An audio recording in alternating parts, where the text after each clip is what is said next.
Hey everyone, welcome to the stream. This is Accounting Nightmare. Day 2 of Dawntrail MSQ. Let's go!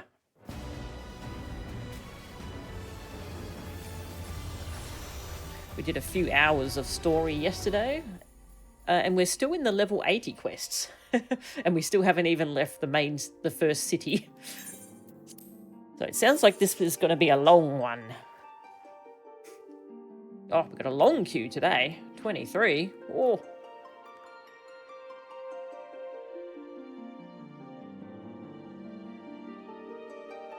Yeah, I'm thinking about like the first dungeon. The first dungeon is usually like at the 91, 81, 71. And we are not even halfway to 91 in our XP.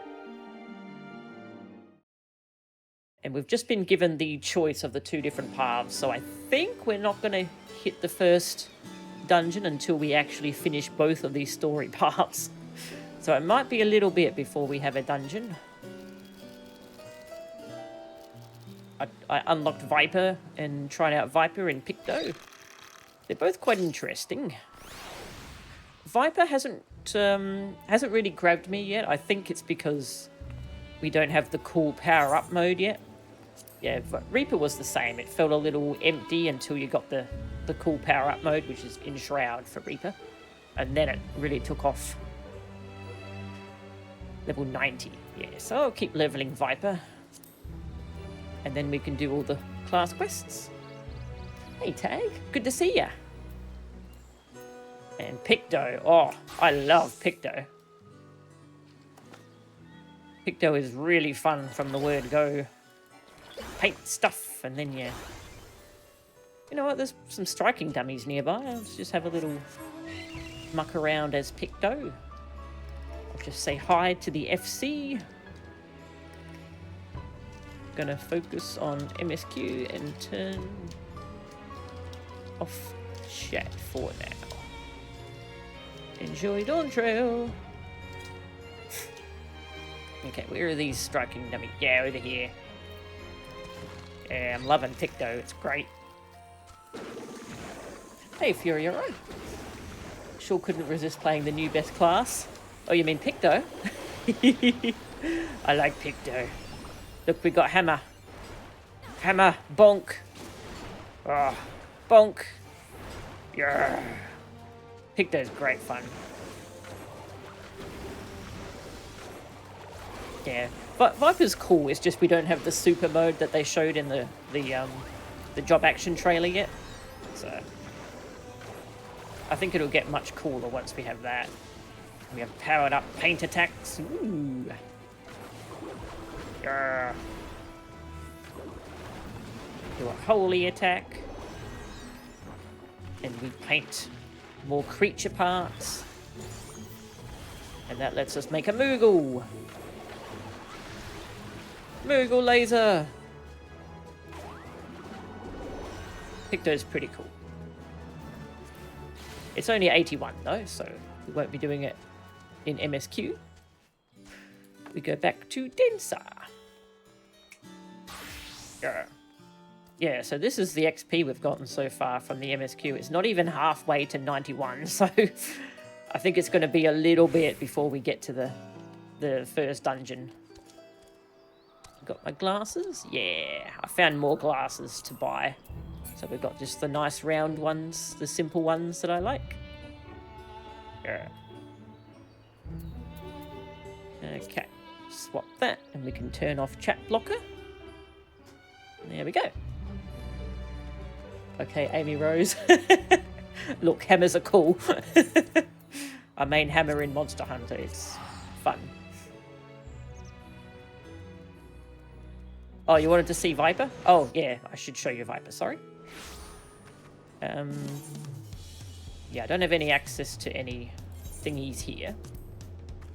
Let's go to my house. Sorry, I got very caught up in my painting. It was fun. Tint them purple. That's a fun idea. Viper. Yeah, this is the starting set they give you for Viper.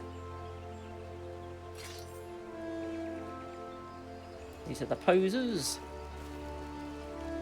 And you can do a pose with them combined together. What is it? You do the battle stance emote? The one you get in Heavensward Story?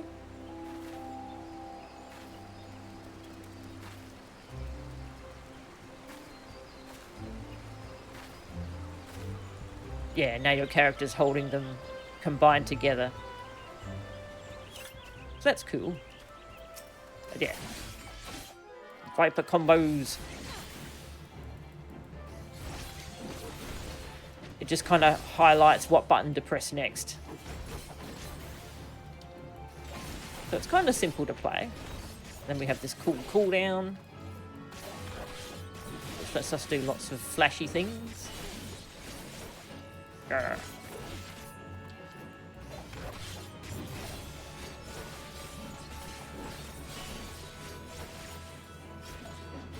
But yeah, I don't have the really cool super mode that they show in the trailer, so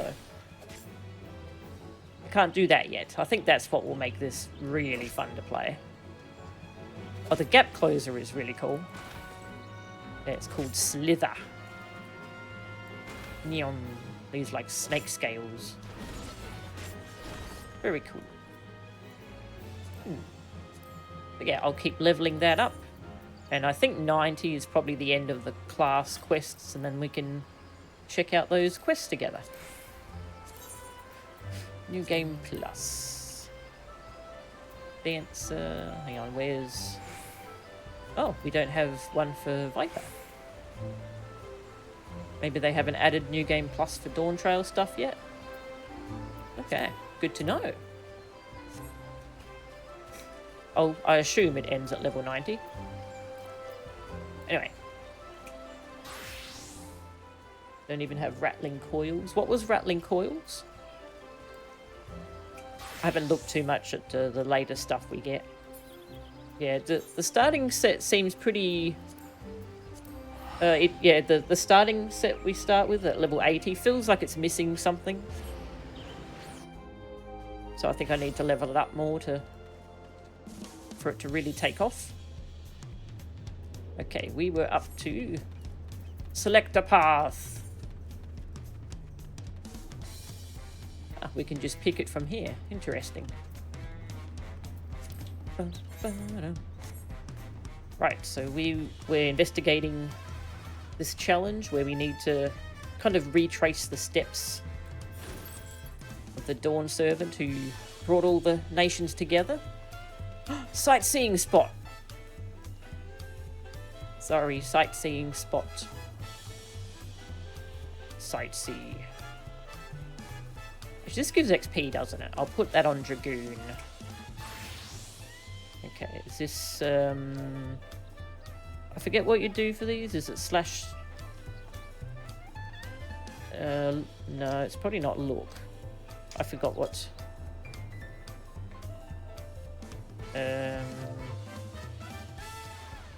Man, I forgot what the emote tends to be.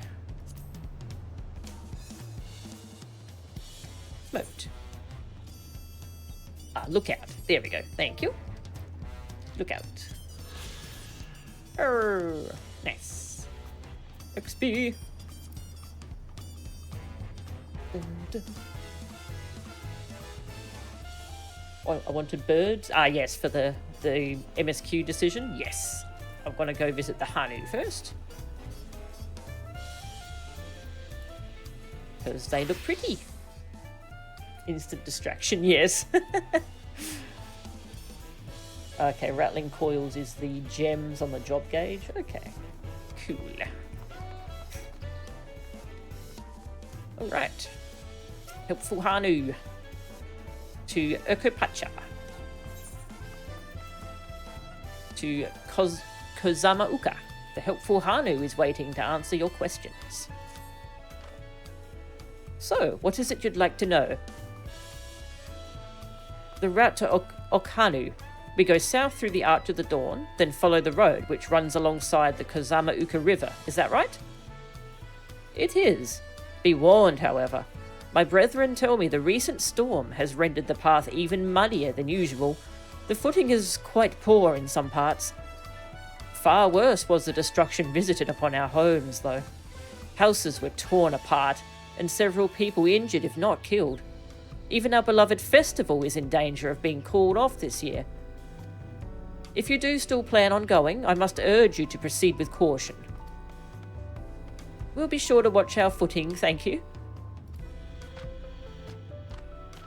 Sounds like we can help them.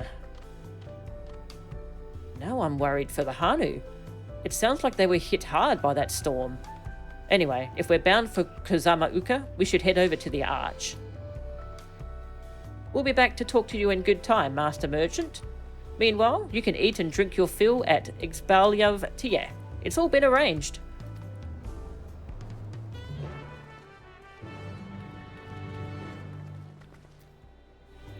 Zoe, I wanted the birds. Well, they, like, you wear, like, little beak masks? So you're kind of bird-like as well? Unlimited tacos in exchange for a few days of my time? I'd be a fool to pass up that deal. Always with the tacos. You were speedrunning the MSQ to level to 50 to get Sam. Ah, cool. That's fair. Carrying our cat. Yep. That's true. Poor baby. Some pets you can get them to climb up on your shoulder, but they don't stay there. So that'd be a nice feature if they added that.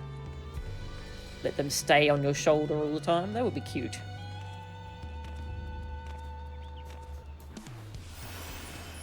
Whee! The Hanu are a friendly folk who should welcome us with open arms, assuming they are not too preoccupied with recent troubles, that is. Through this gate, and we'll be on our way south to Kozama Uka. Heading to Kozama Uka? Yeah. Twins! Hey, someone bought something. Cool. I should have liked to observe the festival, but the Hanu are probably not in the mood to celebrate. I swear that gate gets bigger every time I see it. Considering the size of Gulol Jaja, though, I suppose it's better than having it be too small.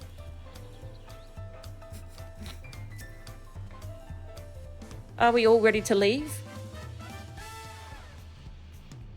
Then onward to Kozama Uka.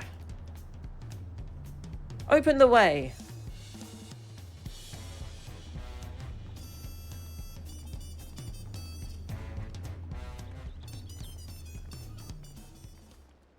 The first zone, or the first non-city zone.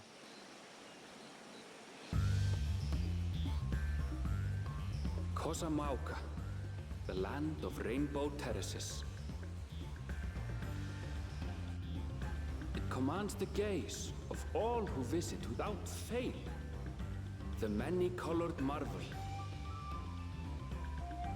An endless torrent of water cascades over sheer cliffs to shape the wetlands below. To its relentless flow, all life must yield. Together with Wuk Lamat, we proceeded along the marshy trail, a road upon which the Dawn Servant and his comrades once traveled.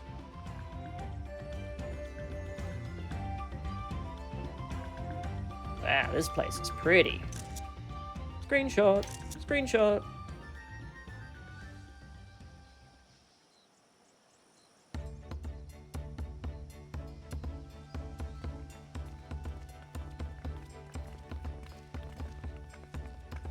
Look at those falls. Even from this distance, you can feel the weight of that water.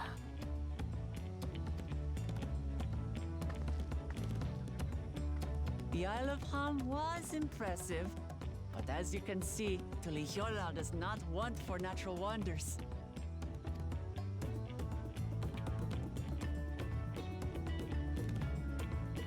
The ground is swampy, so watch your step. You wouldn't want to fall into a bog. I won't. I told you I've been here before. Come on. Okanu isn't much farther. Yeah, why did he say that to her instead of us? That was strange.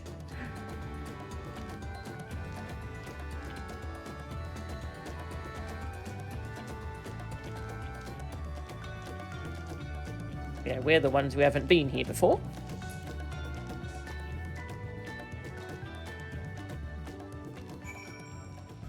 Ooh.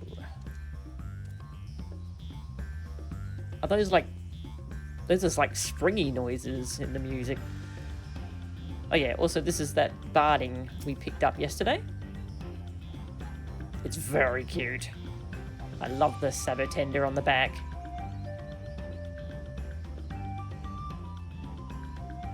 Very good barding. Yeah, we got that from the hunt vendor. Wetlands is an apt name. Much of the ground here is positively saturated. I'd love to stand at the bottom of these huge waterfalls and bask in the majesty of it all. Pity they're so far away. Well, hopefully we'll get to... Oh my god. I saw people saying that these zones are huge, but they weren't kidding. That's a big zone. The rolled R's in this expansion. Yeah, I've always wanted to learn to roll my R's, but I can never quite get it. If the cats don't, SES clearly never owned a cat. They freaking love shoulders. Aww. You had one jump on your shoulders from like 3 feet above you in a cat cafe. Aww. Oh, that's so cute. Yeah. Poor Kryl is going to have to be very careful. There is no stopping the third promise, is there? A good thing she has Erenville to keep her from getting lost. For all his grumbling, he's certainly there for her. Everyone should be so lucky to have such a loyal childhood friend. Right, let's get moving. If we continue along this road, we should find ourselves in the village before long.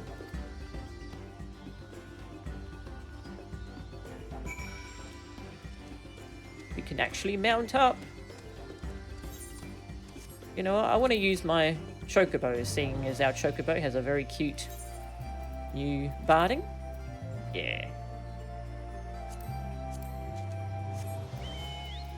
Let's put the chocobo somewhere on the bar. I'll put you there for now. Yeah. Ah.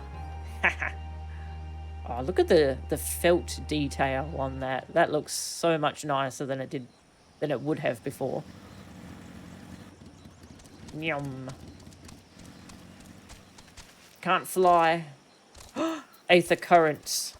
We have to look out for aether currents now. Aether compass. Southwest. Collect currents. Ooh.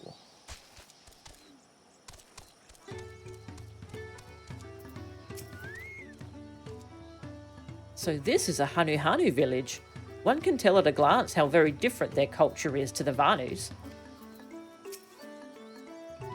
Assuming we have the right idea, one of the Dawn Servant's electors should be here somewhere.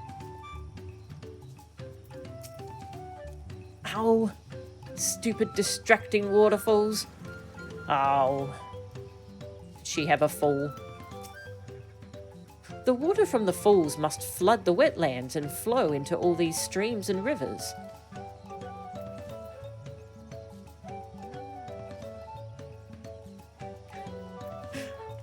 I like collecting the currents. I don't know, there's something relaxing about... Well, I just like collecting things, so... Ah, everyone has arrived, and none the worse for wear. Except for a certain third promise, who slipped in the mud despite my explicit warnings. Hey, I asked you not to say anything.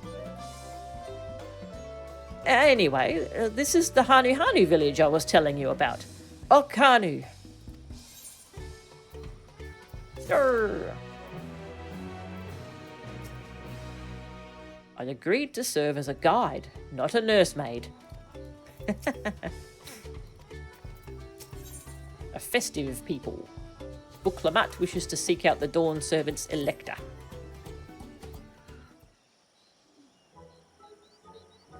You think she does the cat paw shake? Oh, like when they get their paw wet. Maybe, hopefully. It's like our friend said, the people are in no mood for festivities. I can only assume they are still recovering from the damage wrought by the storm. Indeed. Well, let's do what we came to do and find this Elector. Hello.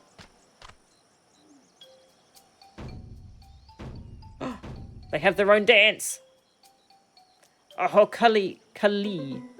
Aho Kalai. Aho. What now? It's a Hanu greeting. Surely you heard it the last time you were here. Well, I was busy enjoying the festival. Greetings to the Third Promise and her entourage.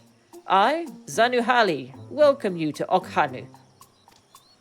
As elder of my people, I shall also be fulfilling the duties of Elector during the rite of succession. Found a job done. So, our idea about the Electors was correct. We just do as Papa said and retrace his path from the saga. I'm ready. Give me the feat and test my worth. All in good time. All in good time. In fact, I came to let you know that we are not quite ready to begin. For the moment, please enjoy the hospitality of our village. Okay. Should we poke around a bit then? We might pick up some clues about the feat. You know, prepare ourselves. That's surprisingly prudent of you. What? You think I'm being too cautious? No, I'm impressed is all. You admire and respect your father, who is prone to decisive action. So I expected you to rush in first and ask questions later. Or never.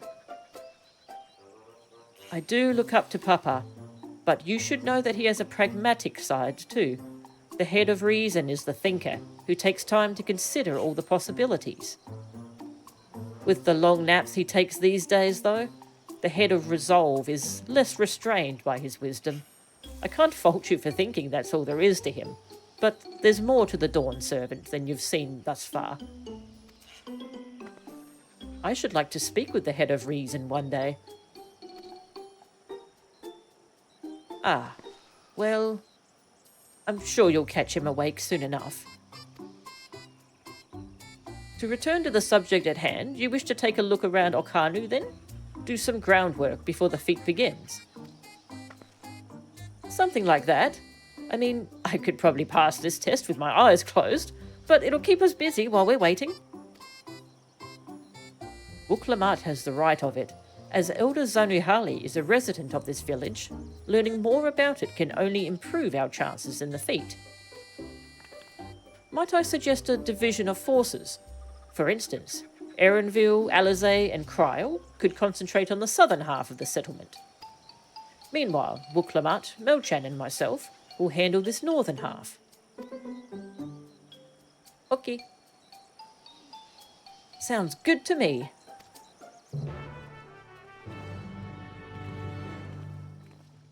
I'm part of the test. Yeah, I'm guessing that the actual test is to see if you, like, how much you actually try and help the village in this time of need. That's my guess. That this is the test.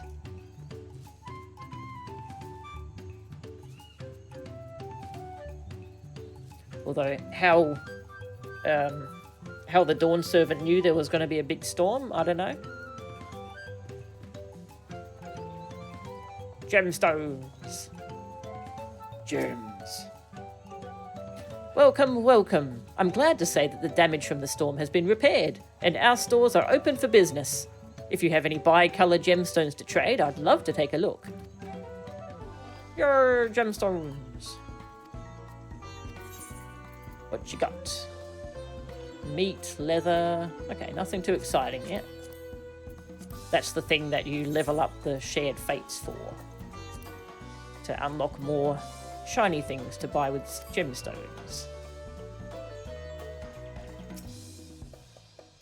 Does the Mandeville. The dance of my people.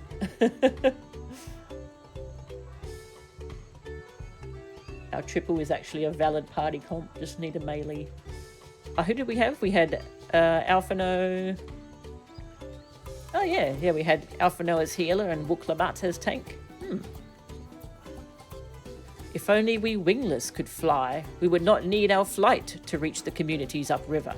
As we are, we rely on trading routes of our own making, and when they are cut off, so too is the lifeblood of trade.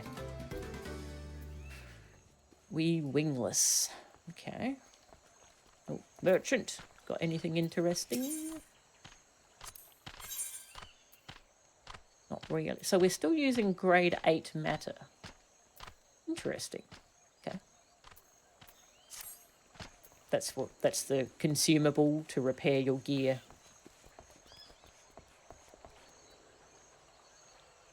Hello. You heard about the storm? I've never seen the likes of it before.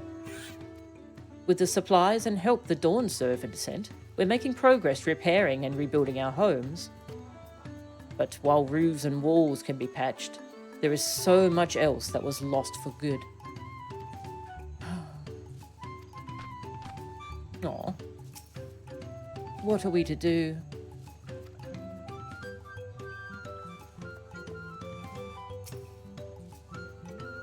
Actually, let's go talk to Wuk Lamat first. This is even worse than I expected. Oh, I see. I was thinking, no, that looks fine, but no, actually. Nope. That's not fine at all. Yeah, I think this is the other thing. We'll just see if we can find Alphino hanging around. Aetherite. Touch. Hang on. Talk to you first. Like the ever-shifting clouds, it's still up in the air who will be chosen as the next Dawn Servant. Whoever is chosen, I pray that peace will still reign here after they are crowned. Alright, well then, barrack for Wuk Lamat. Or, the cat lad. The other cat lad. Alpacas!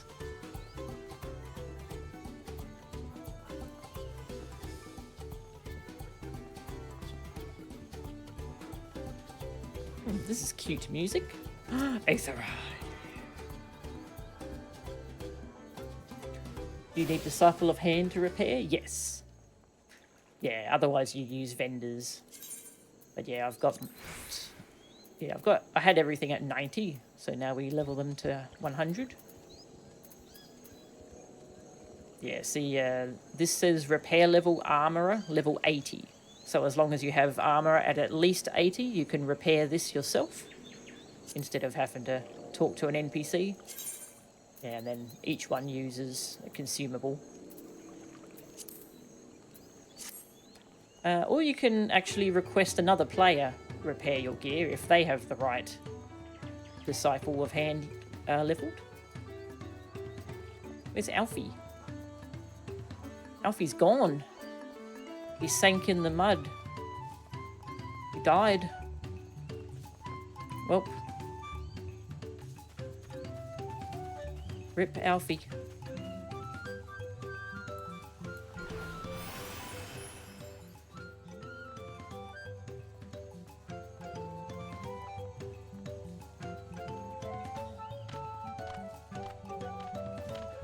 He's got a good hiding spot. Alright, we'll go do this vantage point.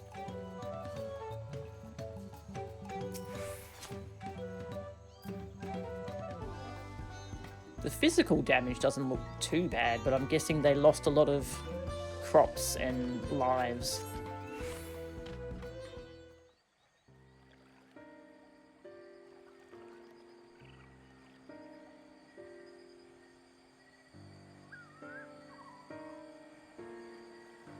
gaping hole in the wall and missing portion of the roof are clearly the work of the storm's powerful winds.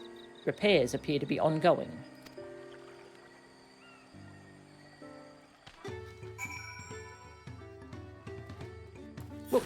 Wuk Lamat. Lamat Wuk. A lot of houses are still damaged, and the Hanu I've spoken to are not their usual cheery selves. That storm broke more than wood and reeds. There must be something I can do to help them. I'm going to look around a bit more. Continue looking around. Okay. Crib. Hello. Oho Kalai, friend. I bid you welcome to Okhanu, and bid you watch your footing too. Much of the ground is still muddy since the storm. Thank you. Did we talk to you?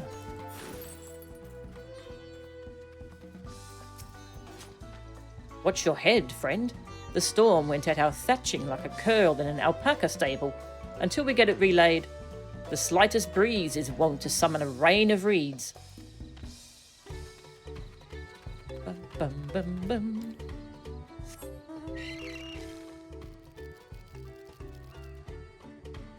Without also being a gatherer. Yeah. The Omnicrafter, yes. I like to make numbers go up. So I kept making the numbers go up. Yeah, well, I think the usual idea is for you to buy the stuff from the market board if you don't want to level the crafter themselves. But yeah, that kind of screws you over if you're a free trial player, which is a real shame. What happened to the music? Come back.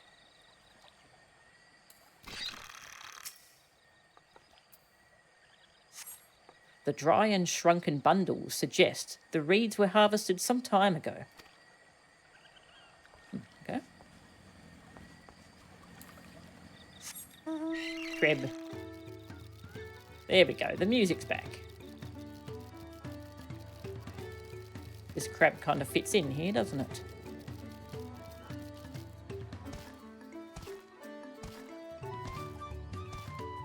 Ah, here's Alfie. Some manner of boat? Looks like it.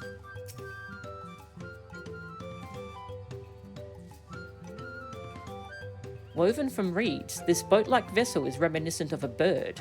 The beak and feathered tail in particular stand out. It has a beak. Oh, it does too. Oh, that's a cute boat.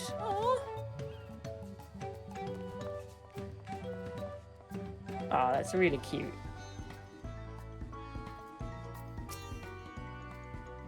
This boat must be woven from the same reeds I've seen gathered into bundles here and there. The plants hold both practical and cultural significance to the Hanu, then.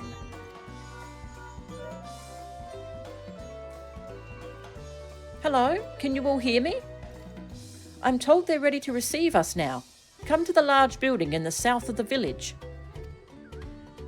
On my way. We ought to hurry over too.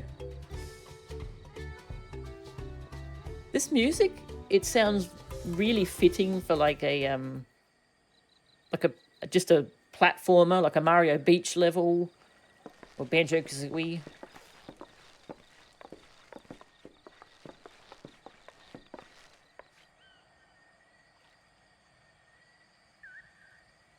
Oh, hi. You're here too. No sign of Zorolja or that oversized lout.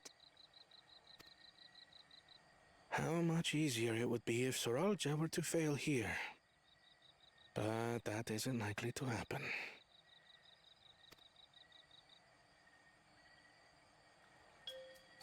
Honored guests, I am Zanuhali, Elder of the Hanu. I am also an elector, charged with judging which among you is worthy of ascending the throne. Without further ado, let us talk of the feat. Not so fast. Surely you couldn't begin without us. Oh dear. You made it after all. Butthead. No, double butthead.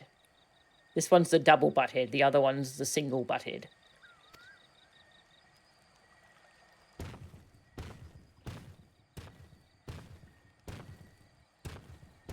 He's so tall.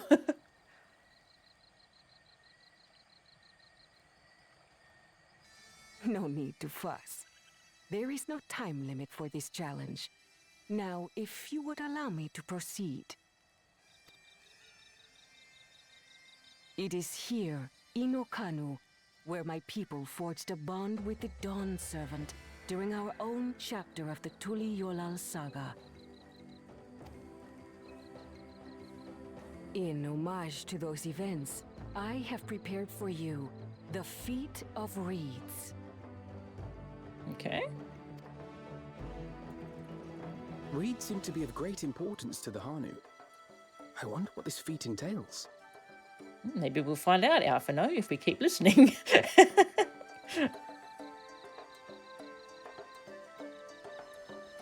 We use reeds in every part of our lives, be it as food or weaving material. God, that size difference between Kryl and that guy is hilarious.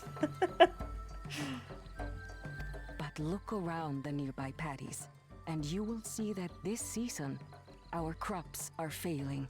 Aw. Yeah, the storm destroyed their crops.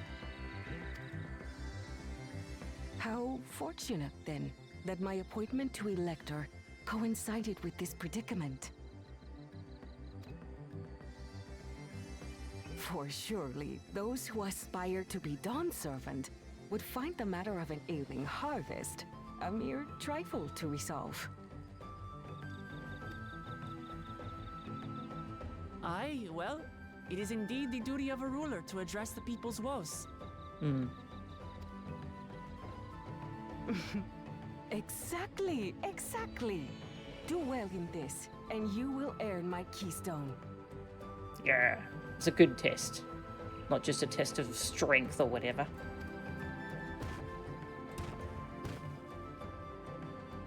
Why bother mucking about in the mud when we can take the stone by force? Yikes.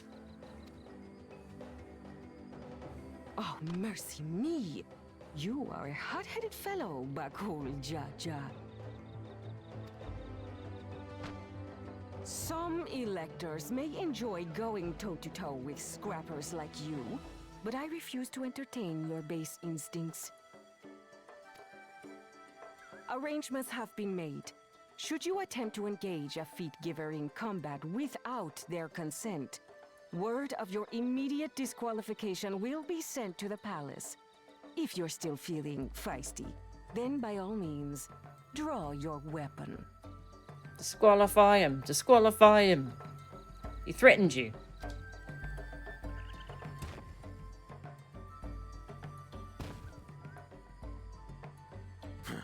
This contest is presided over by cowards. There's no sport in fighting you. Then we can return to the business of earning my keystone. The Feat of Reeds is begun. Claimants, I wish you the best of luck.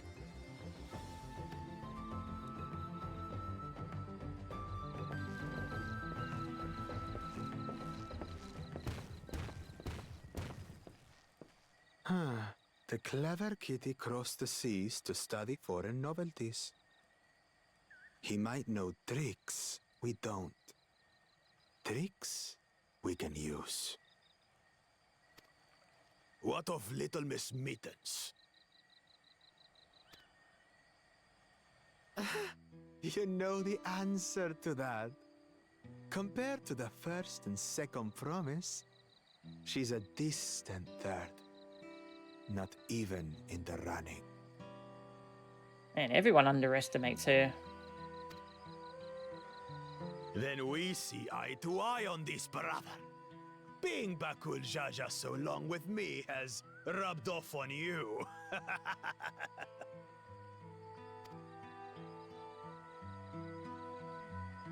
These allies of hers, though, they might be a problem. Grrr. Just staring at you.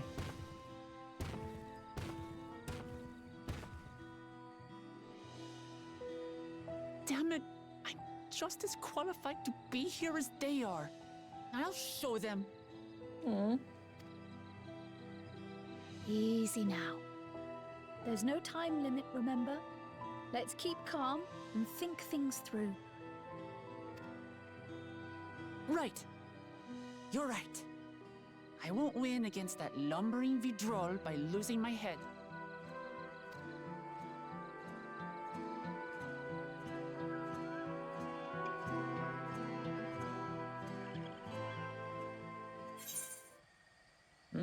Okay. We haven't seen the other claimant show up yet. Zarolja? Was that his name? But wouldn't be surprised if he shows up during all this. That also explains why I mained healer in WoW. I like to see health numbers go up. That's true, actually. Yeah, well, I like empowering other players. But seeing the numbers go up also feels good. Bird boat minion? That would be cute. Yeah, I don't recognise the accent. I'm not familiar with many accents, though. I like it, and I hope it's authentic and accurate to whichever accent they're using. Yeah, a bird would fit in nicely. What kind of birds do we have that might fit? Sanuwa. Not really a bird. Phoenix. Doesn't really fit.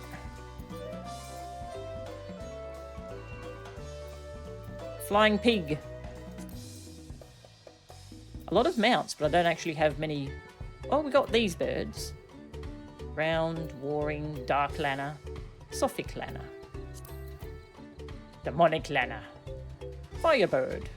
Not phoenix. Definitely not phoenix. That is a cute description. I forgot how big this thing is. This might work. It feels a bit big though. I kind of like the crab. Yeah, I like my crab. Not that I intend to gratify him with a response, but Bakul Jaja's provocations are hard to ignore. So the Hanu also eat the reeds, yet another way in which they differ from the Vanu. I understand not wanting to fall behind, but rushing ahead risks playing into our opponent's hands. Let's not do anything reckless and think matters through. This kind of feat is tailor-made for a rational, educated scholar like Koana. The feat of reeds. Boots. Wuk Lamat is eager to help solve the Hanu's woes. I don't know the first thing about farming, but if there's a way to save the harvest and help the Hanu, then we're going to find it. I'll make Bakul Jaja eat his words. Understanding the nature of the problem will be the key to solving it. We need to examine the reeds themselves, and then deduce the cause of their poor condition. Erenville, will you take us to the fields where the reeds have grown? Of course. Follow me.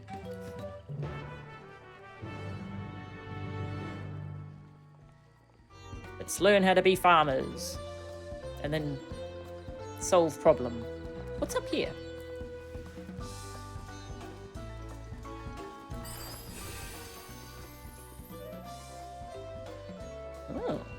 Oh, little meditation area.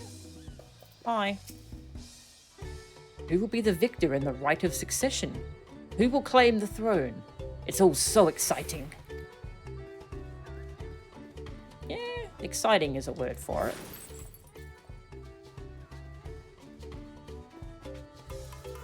Boop. Okay, over this way. Crib. The feet of reeds. Ah. The other phoenix. We do have a lot of phoenix-like mounts, don't we? Yeah, we have. Oh, what was the name of that boss? P3S? Phoenix? Yeah, we have Phoenix. Where are you, Phoenix?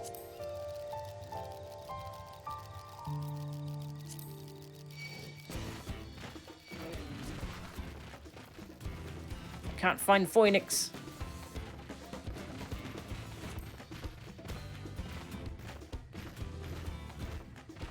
There you are, Demi Phoenix. And 3 heads are better than 1.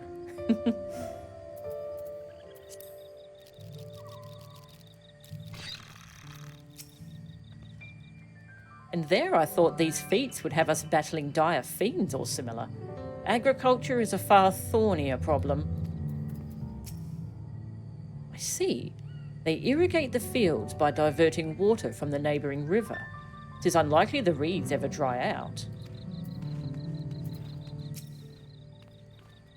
Look at these fields. Why, this could be a painting. I know she wants to do her best, but she should be careful not to make promises she cannot keep.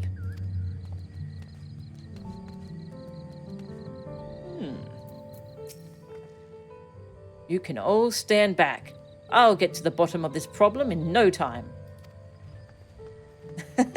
Easy, we're here to help you. Give me strength. Let's all of us scour the fields and help our bold leader identify anything unusual.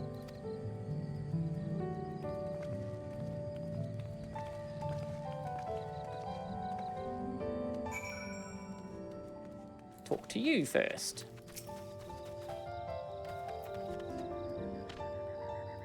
Feast your eyes upon the fields of gold. Well, they're usually a treat for the senses, but I'm afraid our reeds have seen better days. Tell me about yourself. Reeds form the backbone of Hanu society, and I wanted to contribute by tending these fields, but nothing I've tried can spur their growth. I'm afraid the next harvest will be disappointing. I want nothing more but to savour their sweet taste and share it with my brothers and sisters. Oh, just imagining a bundle of reeds in my mouth makes it water.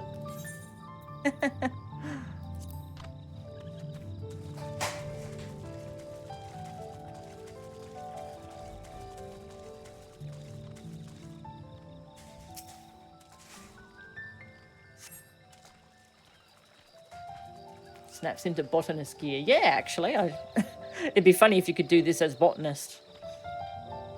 As Zanuhali described, the reeds appear wilted and unhealthy.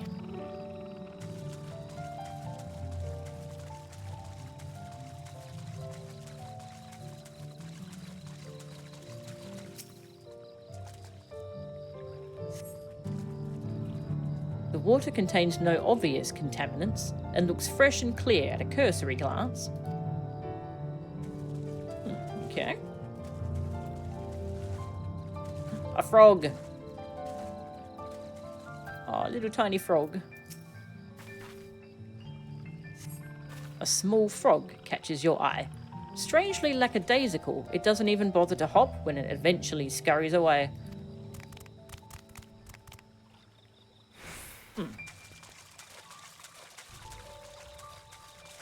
Something wrong with the local creatures? Oh, twins. Go talk to twins.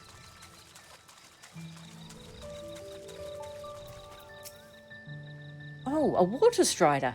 A bit sluggish, though. More of a water shambler. Naught amiss with the paddies themselves, as far as I can tell. I'll find the cause of all this. Any moment now. Any luck? Cryo!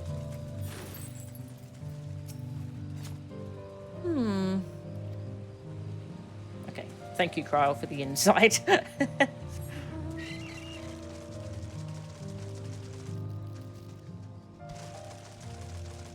I'll get my crab to eat the reeds. Will that help? The soil in the paddies is as one would expect. Rich in colour and suitably moist. Not dry nor flaky. Okay.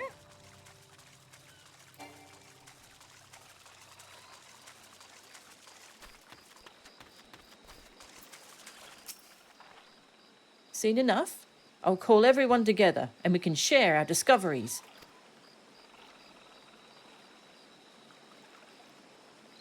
Oh, the poor cat. I'm sorry, kitty. Well, what do we think? Any obvious problems?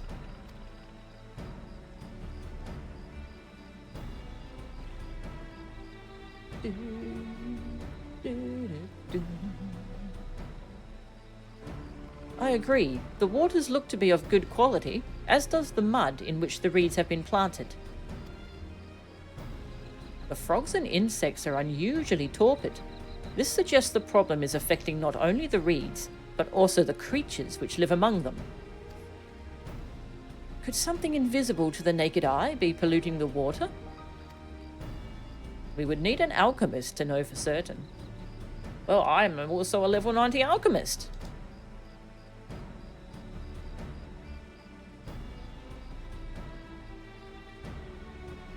I don't have much to add about the fields, but something else occurs to me. When you were describing how the creatures seemed lifeless, I couldn't help but be reminded of all the listless villagers. Oh. They've suffered a terrible tragedy, I know, but there is another reason for their flagging spirits, I believe. Go on.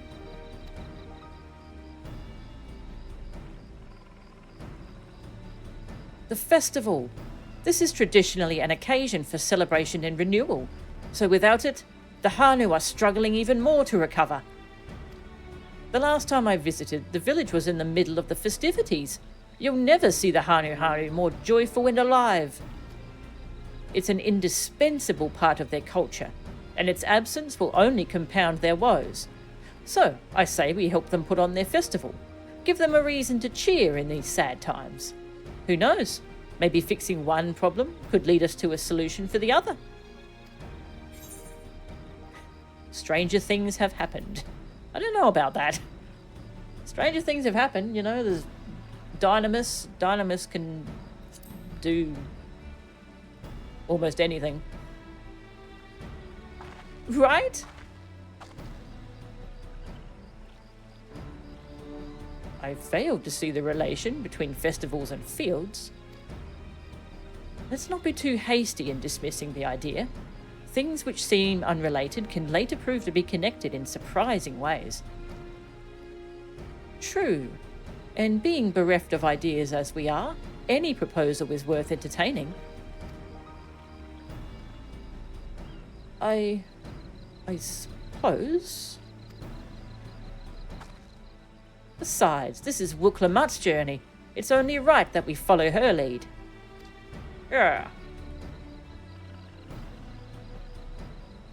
Thanks, everyone. By the way, does anyone know where the festival float is? It's like a boat woven from reeds that looks like a bird. Oh, yes, we saw that. In that big building to the north? Let's go and see it.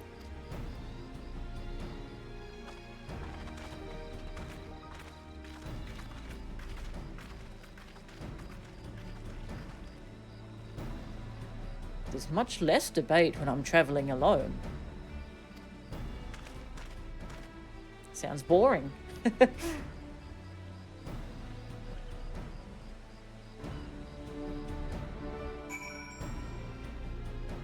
A not obvious contaminant. Yeah, magic.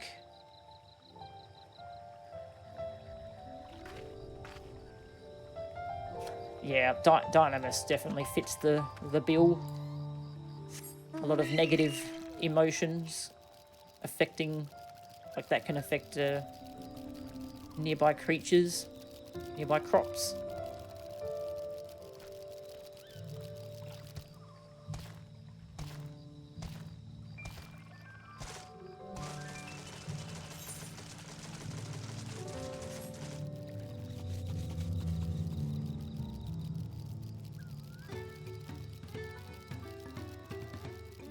I really like this music. Ha.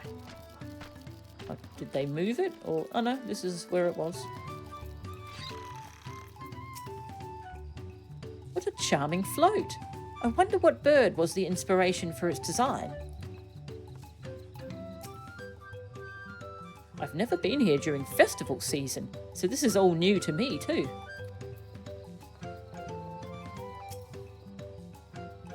The handles gave me pause before, but now I understand their purpose. Okay. Share with the class. Look at the size of that thing. I hope they don't expect me to help carry it. Yes, this is the float I remember.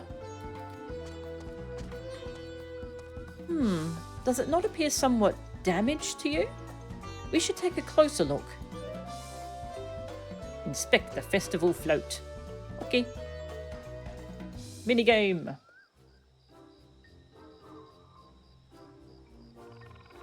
Oh, it's missing an eye. Poor thing.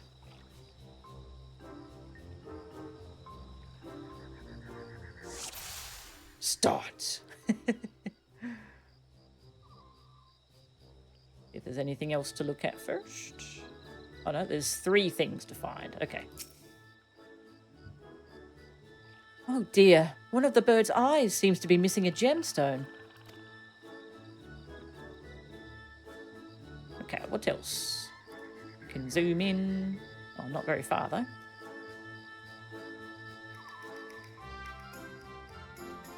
Bedraggled feathers. These tail feathers have seen better days.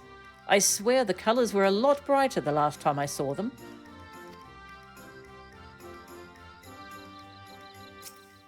Oh, no, no.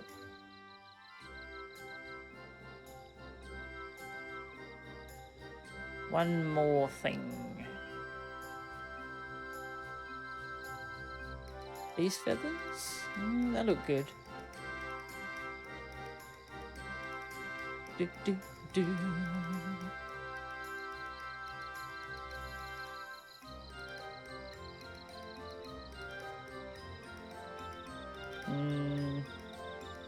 Not sure what we're looking for the final bit. Aha! Snapped carrying pole. Oh, that's definitely broken. How will they lift this great big vessel without all the carrying poles intact? Ah, okay.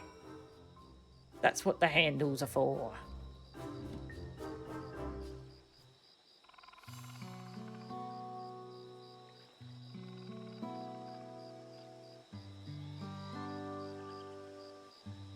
Well, I think we can all agree this bird boat is in dire need of repairs.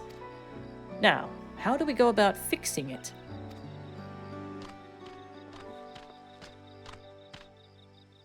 What is going on here? We were admiring your festival float. 'Tis a shame it's in such a poor state. Due to the recent storm, I gather? Yes, we had to leave it exposed while we ushered our people to safety. With the float in this condition, there can be no lifting of wings, no ihihana. Ihihana! That's what the festival was called. I want to help you hold it. Have you not seen our village? Homes are ruined. We're struggling to make repairs, and you want us to hold a harvest festival? I know how it sounds, but giving into misery never improved anyone's situation. A celebration of life and growth may help give you the strength to work through this tragedy. The role of festival leader is mine this year.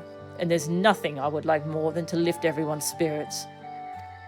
But we don't even have enough materials to repair the float. We need Abakiksa for the missing eye, Uyuiopo wood for the poles, and feathers from the Wind's Chosen to adorn the tail. Wind's Chosen. Two of these I know. Abakiksa is a type of precious stone used in arcane equipment, and Uyuiopo wood is essential for crafting ceremonial instruments. These chosen feathers, however. The Wind's Chosen is the victor of a competition in which the contestants see who can blow a feather the furthest using wind magics. And that's something of a problem right now. We Hanu are gifted at employing such airy sorceries, but expend a great deal of mana when doing so. We are soon exhausted by the effort, and having no reeds to eat will only make it harder. I think I understand. Your vibrant reeds grow quickly and vigorously, so much so that they stifle the development of nearby plants. They must be a potent source of the energies you naturally lack. They are indeed. Owing to a poor harvest this year, we've been left enervated. And if we cannot gather the correct materials as dictated by custom, we cannot repair the festival float. Oddly enough, we may have just stumbled upon our solution. Yeah, sounds like we got a shopping list. The Wind's Chosen would, by necessity, have a natural gift for manipulating magical energies, which means any feathers taken from the victor should be high in ethereal conductivity. The float's construction also requires a stone used in arcane equipment, as well as timber favoured for ceremonial tools. The demand for such specific materials must have an underlying reason.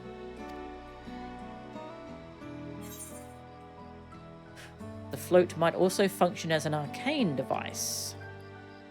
I'd wager the float is actually a secret weapon for smiting the Hanu's foes.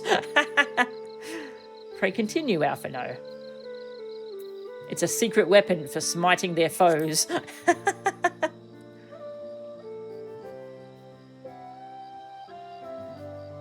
So it does what?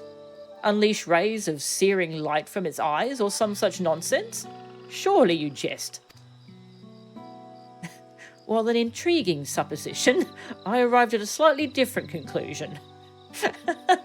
He's very polite about saying, yeah, no, that was wrong. This boat of reeds is in fact an arcane focus of some kind. A focus? For what? Oh, Ihihana is a harvest festival, isn't it? That must mean the float was made to encourage healthy crops. So, if we repair the boat and hold the festival, its arcane powers might fix what's wrong with the reeds. We won't know until we try, but 'tis a sound theory. Celebration, prayer, ritual ceremonies. These have all been known to elicit miraculous effects. Wait. The float? A tool for magic? This is the first I'm hearing of it. In the beginning, it may well not have been. After a good harvest year, there would be no reason to change it. But when the harvest was poor, new adornments were likely added, and those who performed the labour may have imbued their work with ardent hopes for a brighter future. Through years of trial and error, the Hanu would have refined their festival float into a focus for harvest prayers. Incredible. I know you're practically fainting from hunger, but reviving Ihihana really does sound like the solution to all your woes, and I promise we'll do everything in our power to help you. I'm still not convinced about this focus business, but I accept your aid nonetheless. I will introduce you to the shipwright who's been maintaining the float these last few years. He's replaced both the eyes and the poles before, so he should know where and how to procure what we need. Then allow Alizé and I to acquire the feathers. We will encourage the people of Okhanu to gather and vie for the title of Wind's Chosen, by sharing with them our own reserves of mana. Aw, that's sweet. I'll go with you. I carry some alchemical brews that may afford the same effect. Nice.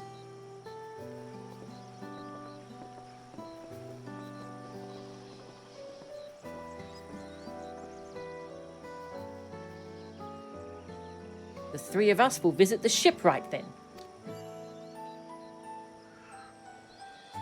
Not without me. I've worked hard to fix the float as best I can, and the responsibility is mine, after all. I've not introduced myself, have I? My name is Linuhanu. Nice to meet you, Linuhanu, and certainly let's all go together. Alright, progress.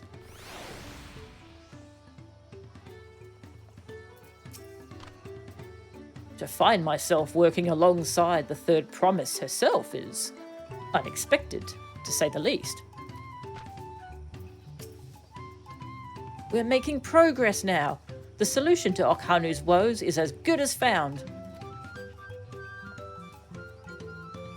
I wonder what the other two are up to, though. Sounding like the one Lalafell in the Ixal quest. I really liked the Ixal quest, though. They were really good. The Yojimbo barding. Yeah, I like that barding. I have that one too. Thanks to Wuk Lamat, we've found ourselves a promising way forward. Experience and knowledge are valuable assets, but there is something to be said for following one's instincts.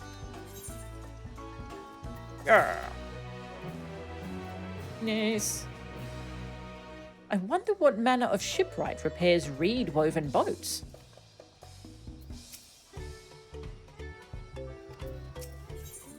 A well-managed shipwright. Linuhanu wishes to take you to the shipwright. The shipwright's name is Wuk Evu.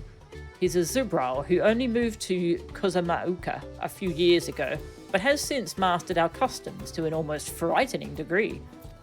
He's especially strict when it comes to manners, so make sure to offer him a proper Hanu greeting.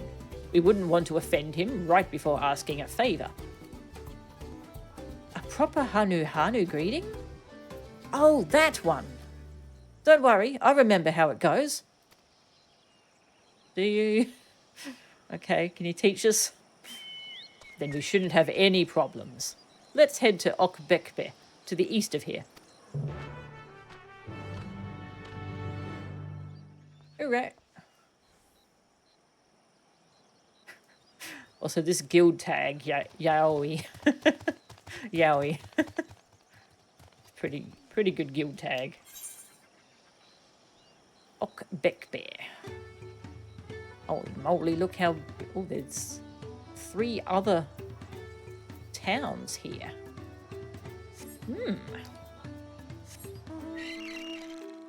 Always Greg. The feet of reeds from the feet of reeds. Oh. Oh yeah. Aethakarant. To the east. Okay. I feel like I probably missed one, but let's see if we can grab this one.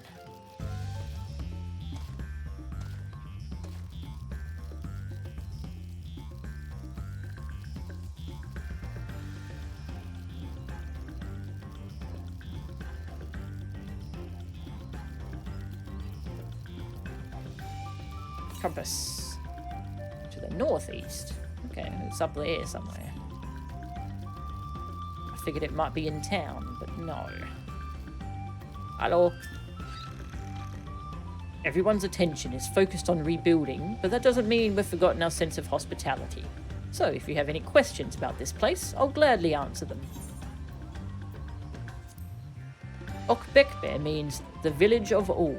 People from as far as Tuliolao come here to trade their wares, or do whatever work suits their skills. Some enjoy these woods so much that they move into one of the Hanu villages. I understand why, for there's nothing better than a life spent listening to the soothing sounds of nature. This place does seem very nice. a little muddy, maybe, but really nice. Oh, I mean, look at that view. Holy crap. Is that a sightseeing spot? No? Jeez.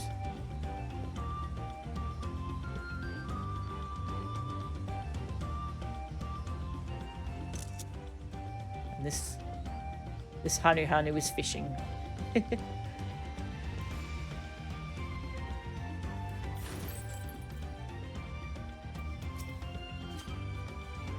Oh, it seems they have a place here where visitors can stay. Looks cozy. Look over there. Do you see that big winding staircase? Oh, yeah. That one. This is Okbekbe, the village of all. Those who drift into Kozama Uka from Tuligalao and elsewhere are welcome to live here alongside the Hanu. As for Wukevu, he lives and works in the house of Waters High, at the top of that large tree there. Follow me, but I should warn you, the climb up the stairs can be challenging. I'm sorry, Cryle. She's having an ordeal so far. So many freaking stairs. Just everywhere. The Hanu's reed magics are endlessly fascinating. Beware delving too deeply into the traditions that bind them to the land, lest they cast their spell on you too. Okay. I don't think they would do that, but alright.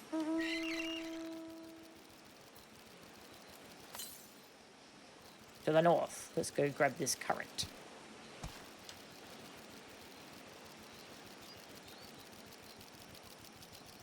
Aha! Delicious green gummy. Here, feel fish.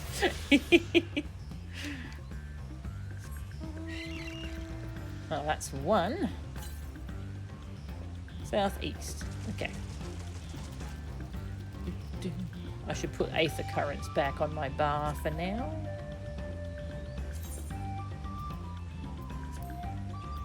Hey, we got one out of many. Oh, right there. Okay. Oh, these stairs look horrible for a Lalafell too. There's gaps here.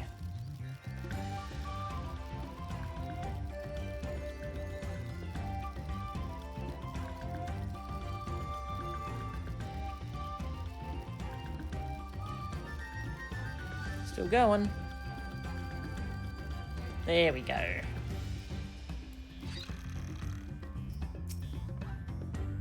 We are hoping to enlist the man's aid, so it pays not to be rude in any case. Oho Kelai. Oho Kelai. I should mention that Wukevu isn't only a stickler for etiquette. He is also... well, you'll find out soon enough. Thanks.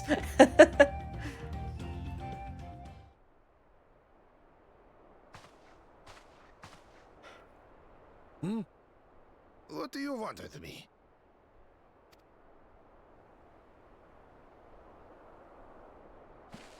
Right. The greeting.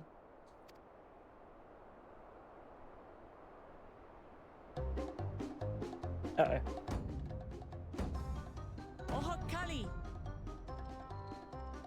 Very silly music. Did she do it right?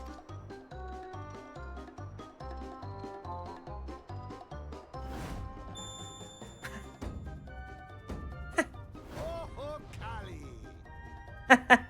I guess she did. Nice.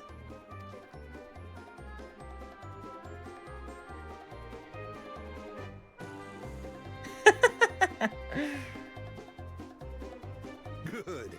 You brought your manners with you.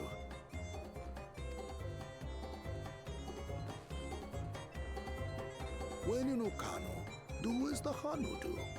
For a country as diverse as ours, the preservation of harmony demands that we respect the cultures of all peoples who call it home.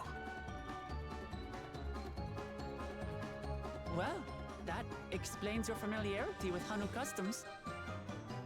And you speak truth, of course. To live together means to learn about each other. Ah, I appreciate an open mind. This music is so silly. In fact, I get the sense we've met before.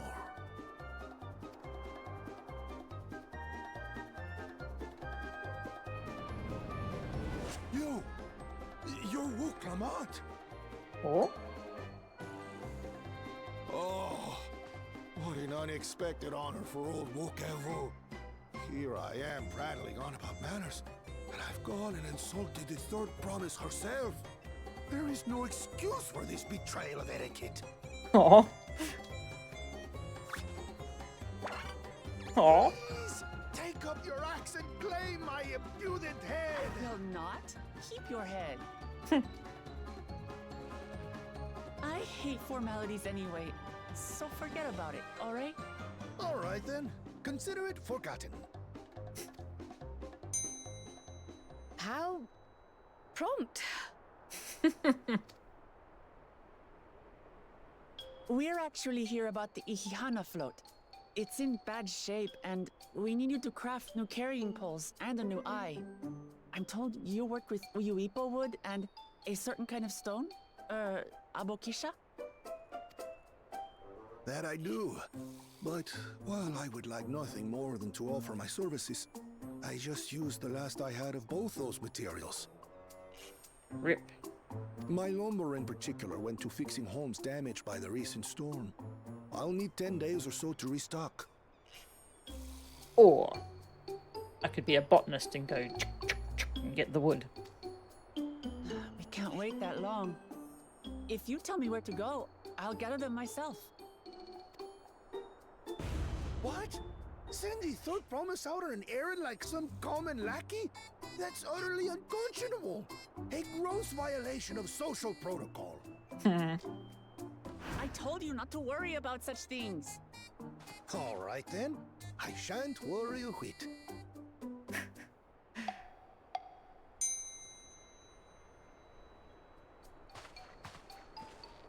What's with your Hanu friend there? I am festival leader this season, and have come along to oversee the float's repair. As strange as it may sound, Wuk Lamat and her friends believe the float is an arcane focus, meant to encourage the growth of our struggling reeds. Interesting that these two hadn't met before. Too many Hanu have forgotten, it seems. But that is indeed the true purpose of the lifting of wings.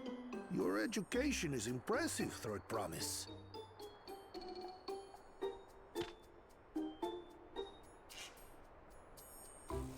Well, maybe a little.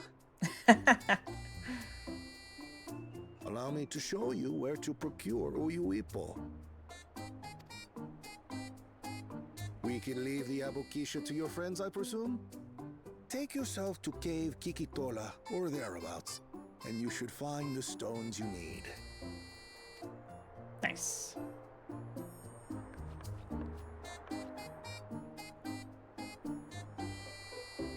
I've been there once or twice. I can guide you.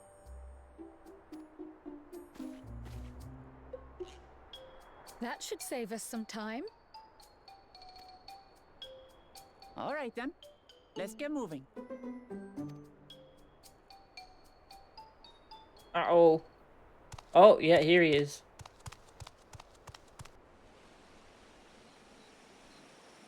Oh wait, is that the lackey of the two-headed jerk? Yep.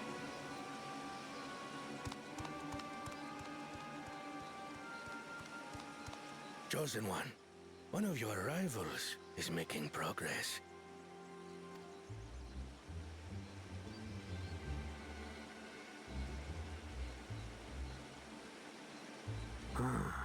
Ihihana, you say?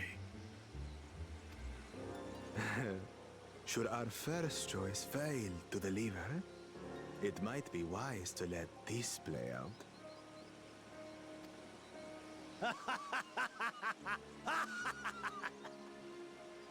The third-rate promise is making herself useful after all.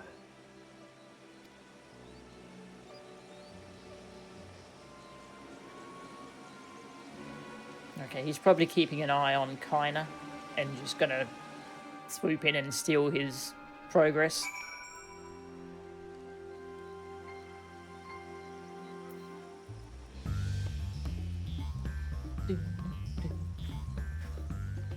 Yeah, he had a little horn. Was that actually a hair?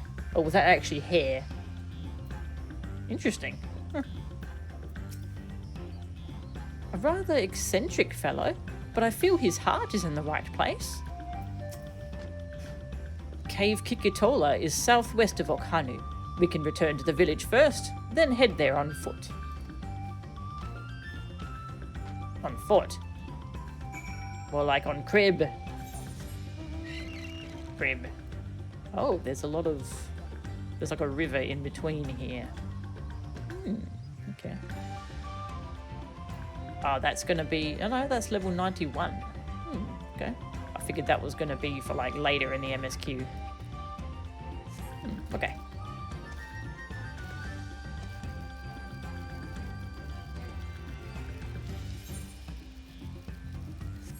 Could teleport there.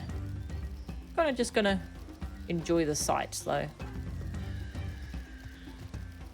Hey, that person's using a bird. They had the same idea as you, Furiora.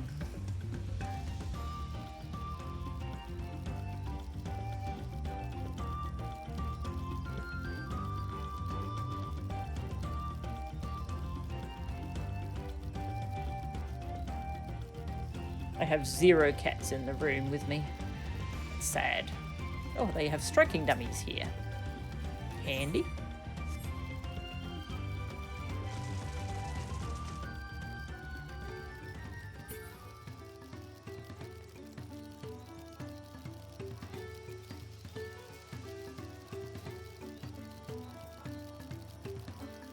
Birds.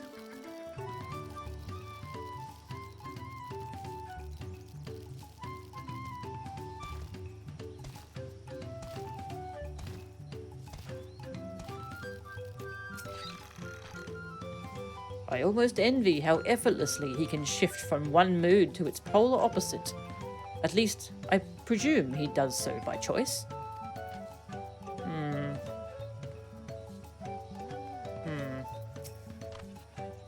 Southwest of here, was it? Let us be on our way.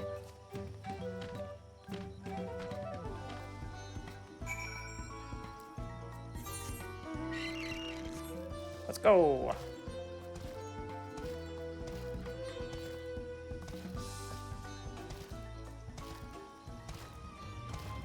Oh, hunt mark. Kill it. Kill it.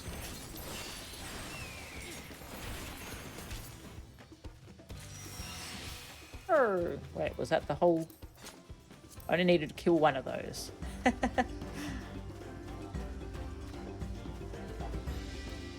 Hunt complete. That was very exciting.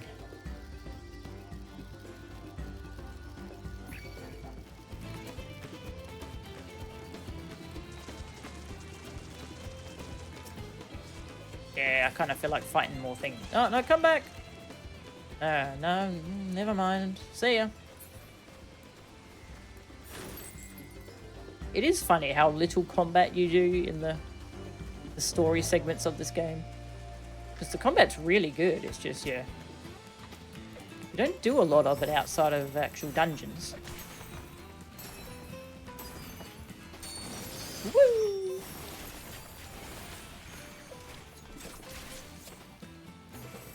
Woo! Dancer is pretty. Look, you can see the falls at the back of the cave. These hollows must have been carved out by the constant deluge of water from above. Yeah. It's a current.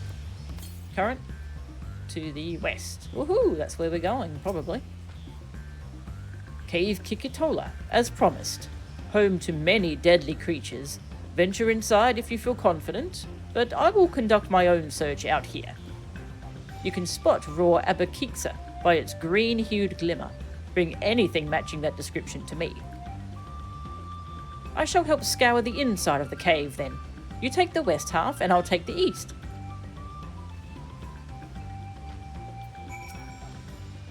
I am reluctant to send you into danger for the sake of the float, but if you are willing... We are willing.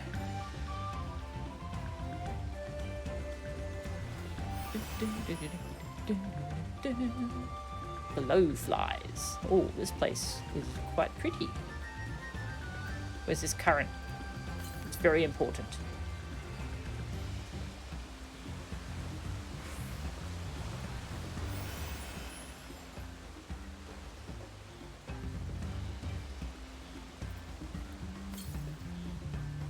Northwest. Oh, there it is.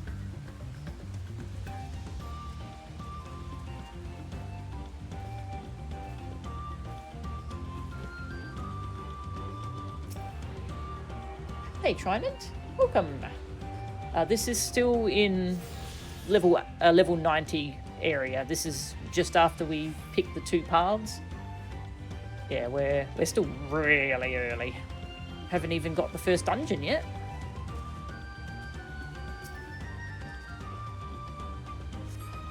A shiny pebble catches our eye, but its colouring is grey rather than green. Aww. Ah! I was just saying I wanted to fight things, and here we go. Grrr. Oh, hi. I accidentally hit you with Starfall Dance. Starfall Dance goes really far and has a weird hitbox. I keep pulling so much extra stuff with it in Eureka Orthos. It's an interesting move. You find a chunk of stone glowing a distinct shade of green. This seems like the exact kind of mineral Linuhanu was looking for. Yarr.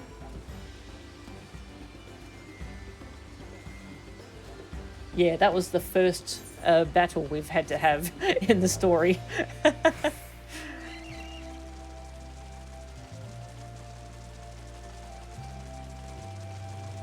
Over this way? Oh, wait, hey, where was Kryl? We didn't see Kryl.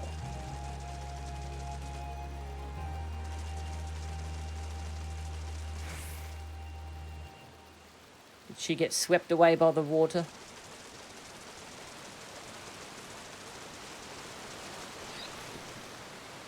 Ooh, can we dive here?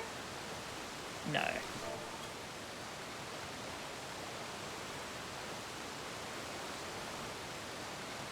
Think you lucked out and didn't fight anything this quest? Oh, you found the green one immediately?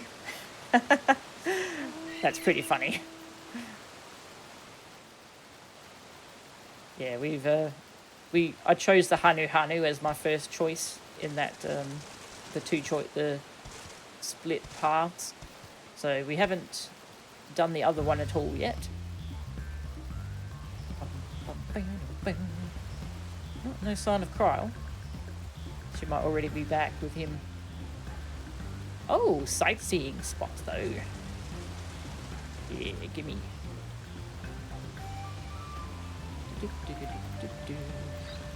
Put that on Dragoon, please. Yeah. Nice.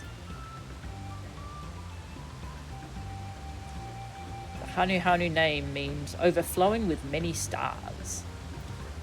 That's cool.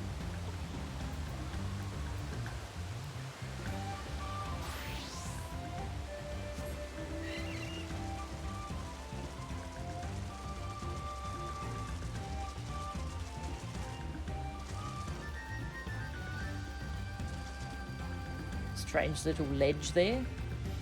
There's probably like some harvesting nodes there.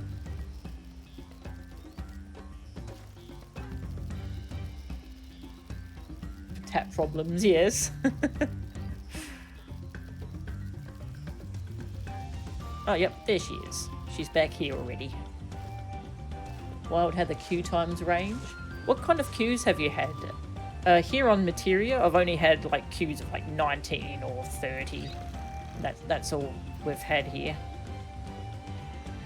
Some of the cave's inhabitants took umbrage at my presence, but it was nothing a few swishes of my brush couldn't handle. Grr, Picto! I picked over the ground near the entrance, but found nothing. Did you have better luck inside the cave? Raw Abakixa, a green glowing rock containing what appears to be Abakixa. Yes, this is Abakixa. Along with Kryle's contribution, we have more than enough for our needs. The stones you've brought shine very brightly. I thank you both. Nice. Kryle found some too.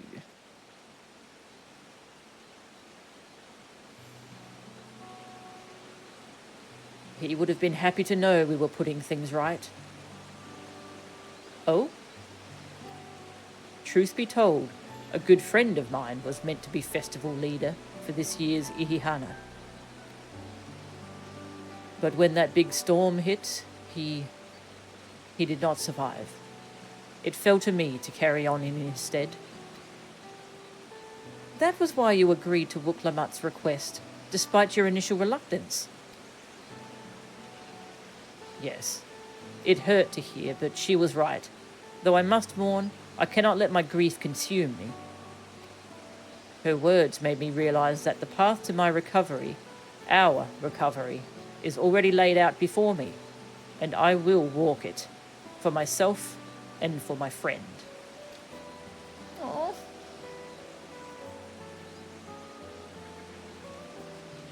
Thank you for sharing your story with us. Please, rest assured that we've taken your plight to heart. I'm certain our companions are procuring the other materials as we speak. Everything will come together, and the Hanu shall host a splendid, uplifting festival. That we shall.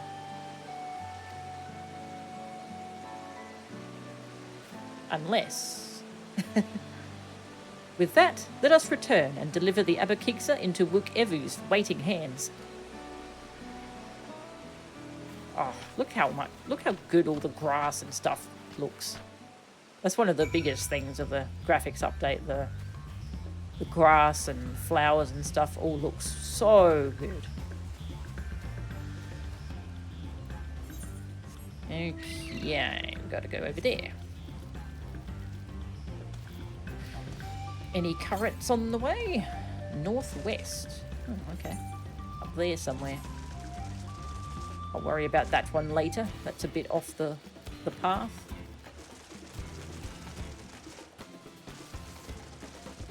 $2,500 plus during prime time. Ooh, geez.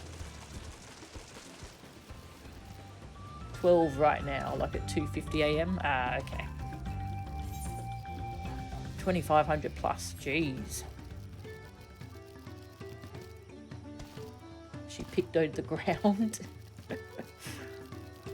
You set the grass to minimum for reasons? Is it like just for to keep your laptop from overheating? That makes sense. Or just make it easier to see quest items to pick up. Just leave the game on and do other stuff with a queue like that? Yeah. That's the kind of thing where you hop in queue and then you go and do whatever your chores are and get yourself some food.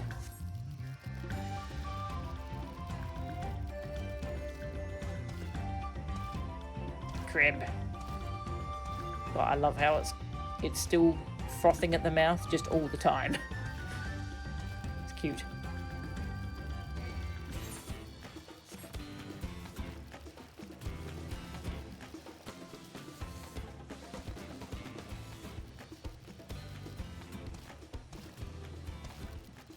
Hi.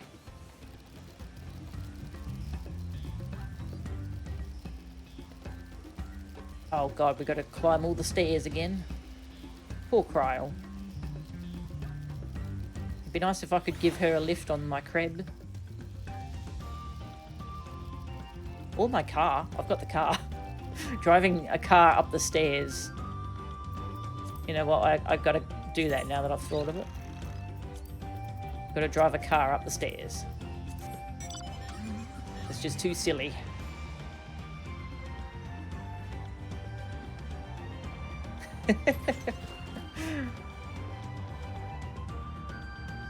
There we go, we navigated the stairs in the best manner possible.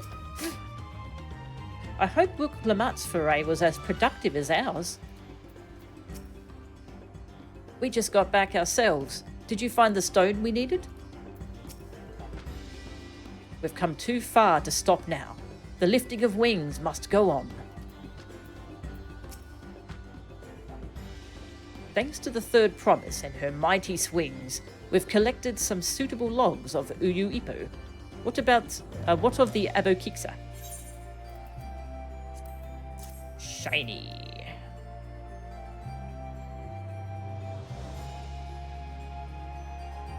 Yes, these are excellent samples. A goodly quantity too. At this stage, you've likely surmised that the lifting of wings encourages the crops to grow. But not exactly how, eh? Well, you're in for a treat. If all goes to plan, the results should be spectacular. Now, to get to work crafting these pieces for the float, I could use an assistant versed in the arcane arts to enhance the Uyu Ipu's conductivity. Then I'd be delighted to help. Everyone else should head back to Okhanu. We'll join you at the float once the work here is complete.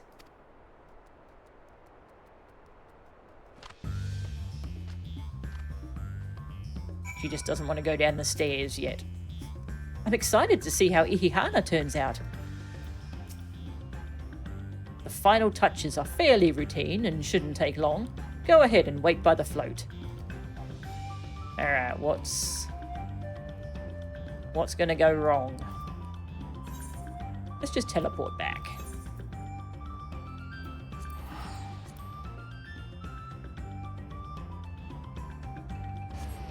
Even before the update, you turn everything down to minimum. Ah, that's fair. Yeah, I love how Lala have to stand up on the seat to drive it. Yeah, I think I found out why. Like, some mounts just scale with the size of your character. So some mounts they're just small for Lala's, but the car doesn't. And I think that's because it needs to have passengers. So they have to keep it at a consistent size so the passengers can fit. Yeah, I think that's why. So that's cool. And yeah, so they had to come up with a creative solution. They have Lala's stand on the seat. It's kind of hilarious.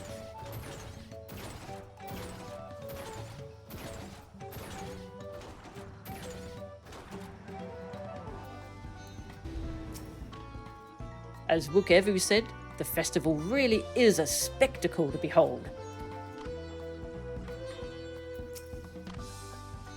Gathering the Uyu Ipo was a trial in and of itself. At first, Wukevu criticized everything I did. Then he suddenly yelled, "I've spoken ill of the third promise and must punish myself," and proceeded to slam his head into an Uyu Ipo tree. Oh no.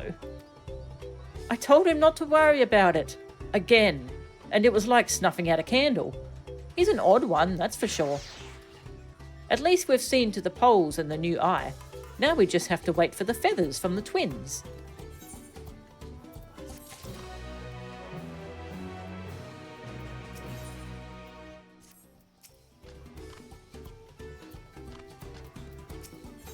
The lifting of wings. Ooh, die. Wuk Lamat settles down to rest before the festival gets underway. We should get some rest before the excitement begins.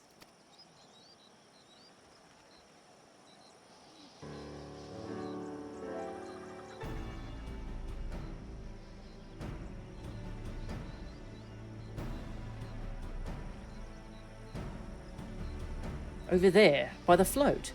Isn't that the third promise? Then the rumours are true. She's trying to complete the feat of reeds by reviving Ihihana. The festival is a prayer for healthy crops, but does she honestly believe that will be enough to save our harvest? The second promise, meanwhile, barely glanced at the fields before leaving Okhanu altogether. Maybe we asked too much of our young claimants.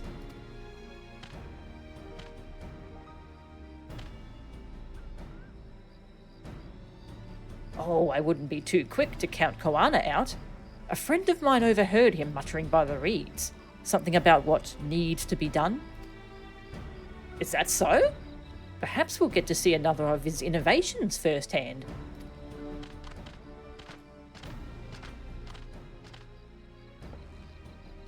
That sounds like our Koana. One look at the reeds was all he needed to think up a solution. Be that as it may, our own solution is nearly ready. Indeed, as soon as the others get back, our long-awaited festival can begin. Like, if one of us revives the crops, how can the others also prove if their solution worked? It took some doing, but we managed to gather competitors to vie for the title of Winds Chosen. The winner was only too happy to donate his feathers. You should have seen it. He called forth an incredible gust that sent his feather sailing for miles. We had a turn ourselves, but it's more difficult than it looks. Poor Erenville's twirled in the air for a moment before landing on his foot. I'm a gleaner. Magic is not part of our training. As for us, we've brought the wood and gemstone replacements crafted by Wuk Evu. All that's left is to attach them. Has it been decided who will ride the float? What? Papa was the guest of honor the last time I was here. I remember being surprised they could even lift the thing, with his hulking weight on top of it. The rider must be a personage of great esteem, which is why an invitation is usually extended to the Dawn servant. This time, however, I have another in mind. Oh, who is it? It's you. Our beloved Ihihana, the lifting of wings, is only being held because of you and your companions. Thus do I nominate you, Wuk Lamat, as our guest of honor. Huh? Me? Makes sense.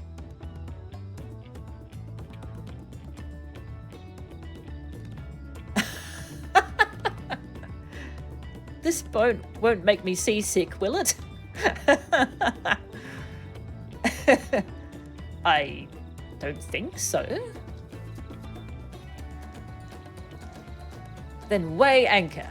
I can hardly refuse a request from one even more enthusiastic about the festival than me. I would be delighted to ride your float.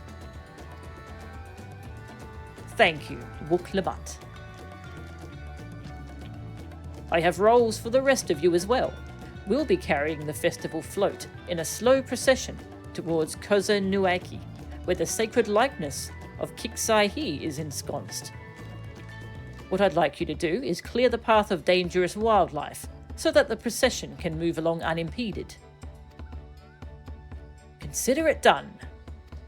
Fight things! You expect me to sit still until Wuk Evu has finished with the float? Let me come along and help with the clearing. As you know, I'm not much for fighting.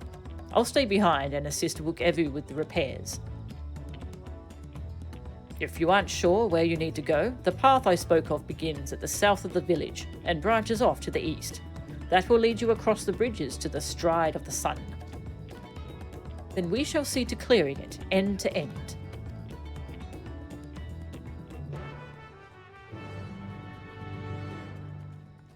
Nice.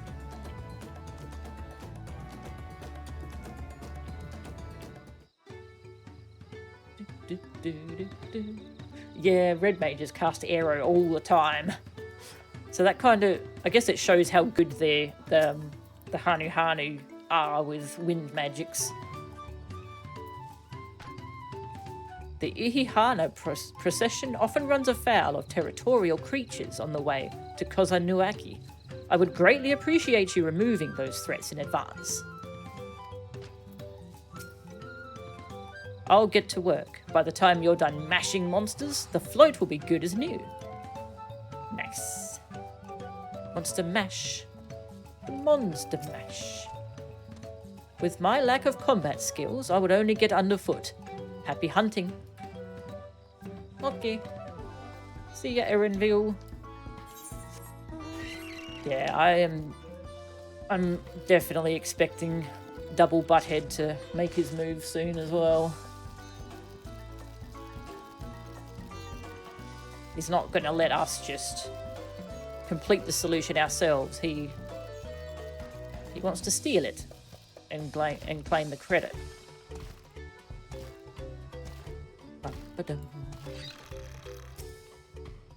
The degree to which Wuk Evu pursues his interests is remarkable.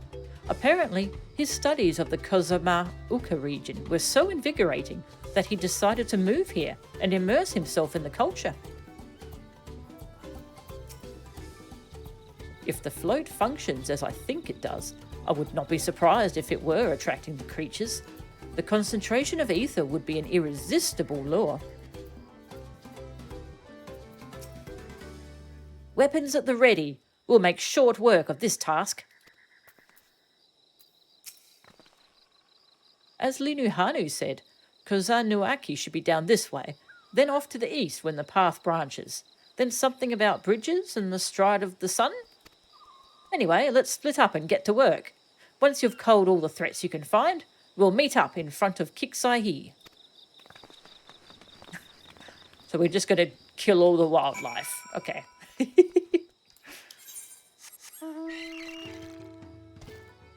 Bum, bum, bum. The spooky slice. Oh, I forgot about the Reaper version of Monster Mash. Ah, it's great.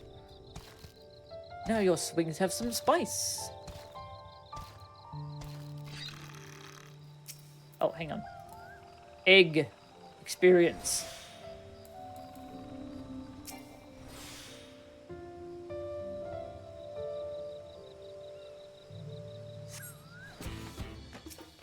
Turtle.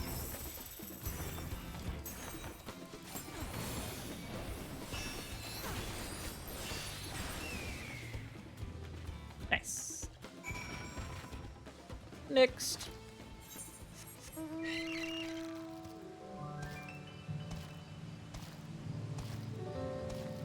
Look at all those buffs. Cryo! Oh, she killed a turtle too. I told you, you don't need to watch over me anymore. Oh, I know, I was just saying hi. Pictomensa! Cool. I love that she's a Picto.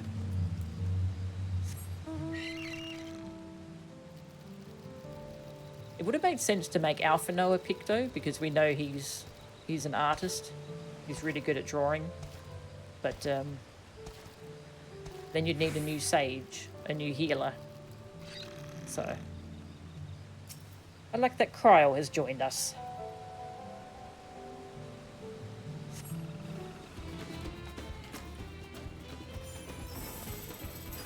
Also, I did the unlock quest for Picto, and they said you don't actually need any artistic ability, because it all comes from your imagination. So that's cool. Hurrah. Angry birds defeated. We defeated Angry Turtle. What else is angry?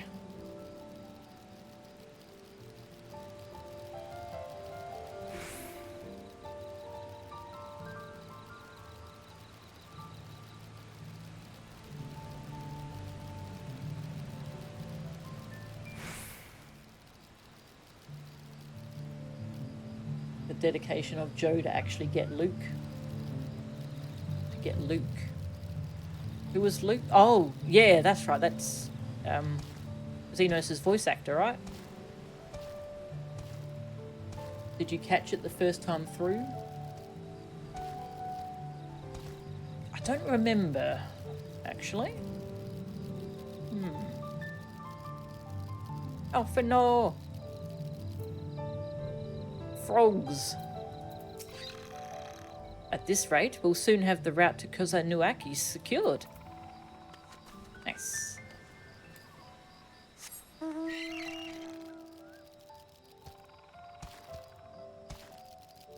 Where's Alizé?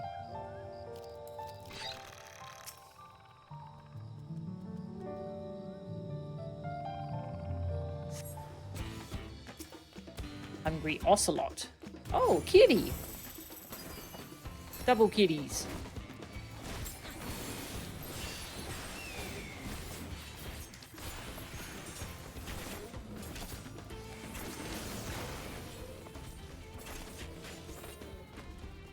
Dancer's animations are so lovely. Okay, this way.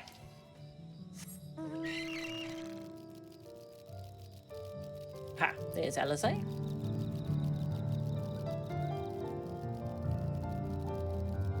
I keep forgetting ocelots are a kind of wildcat. For some reason I keep thinking they're a bird. Maybe I'm confusing them with ospreys. Now this is my kind of busy work. Oh yeah, same. Give me a checklist of things to fight, and I'm happy.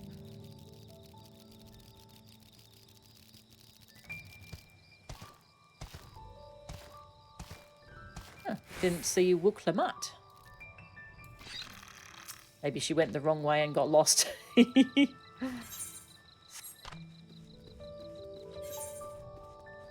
Ah, okay. Now we're across the river.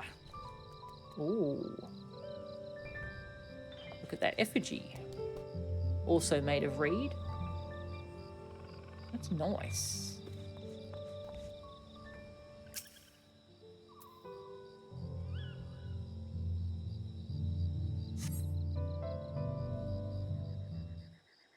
What is this abominable enshroud? Yes.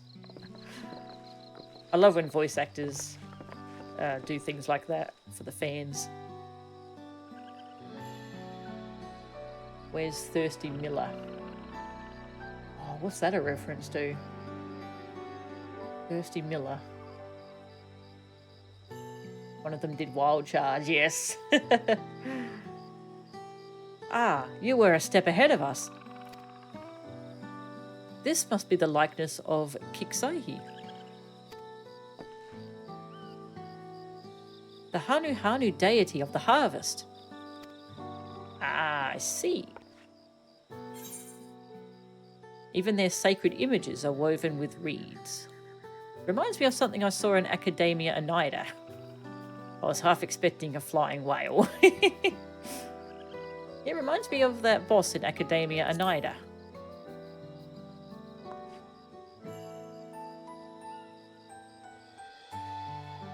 One of the ancients' creations.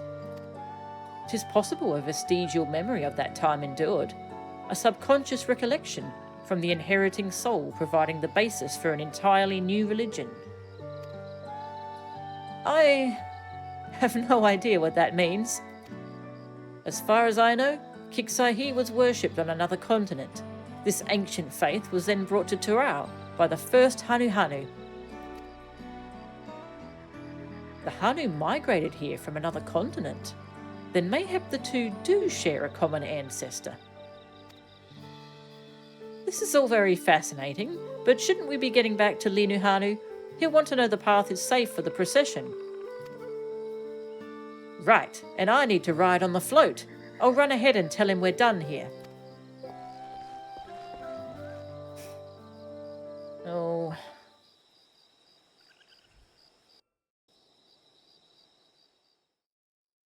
Meanwhile, in Okhanu. Oh, uh-oh. Oh, no. Oh, Master Miller was... Yep, I forgot about Master Miller. Sorry, Master Miller.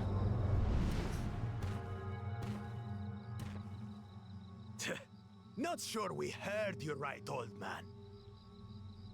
Why don't you say that again? As many times as you'd like. The third promise tasked me with repairing this float, and I'll not relinquish it to an uncultured brute like you. Yeah, we really should have left someone who can fight back here. Much less one that can't even manage a simple greeting. We wanted to handle this in a civilized way, but we're more than willing to Kill you? Oh. We have a two-headed problem. Yes, please hurry. She's on her way back already? Stand back, Wuk! I will protect the float! Aw. Are you trying to be brave, little bird? I could never have repaired the float alone. Not properly. But thanks to Wuk Lamat and her friends, we can hold Ihihana again! Don't die. This is a priceless treasure! And as festival leader, I would die to protect it! Very well, if that's what you want.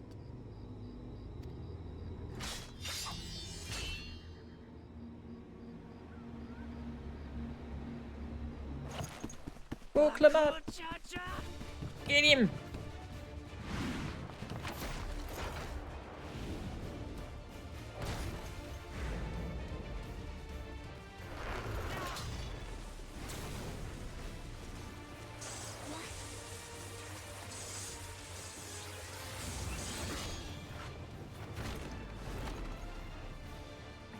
Everything into that blow.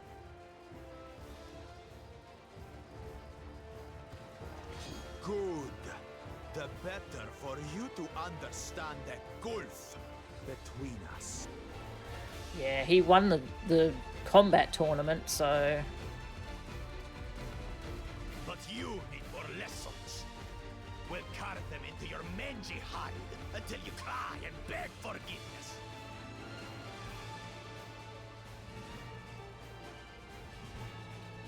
Yori, we're here.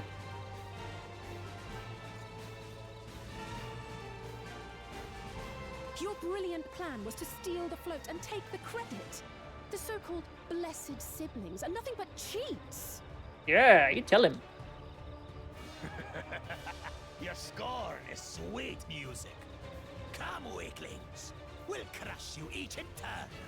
Or all together, if you like.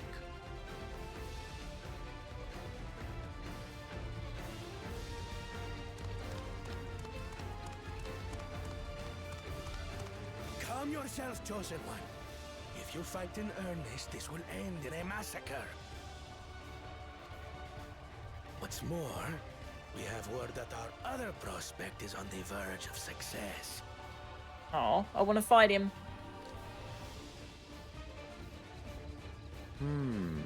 Then it would be foolish to expend effort sweating nuts.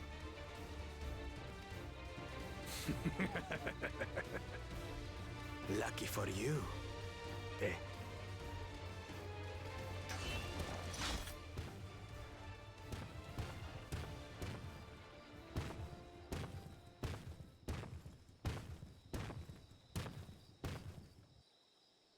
Ugh, two heads.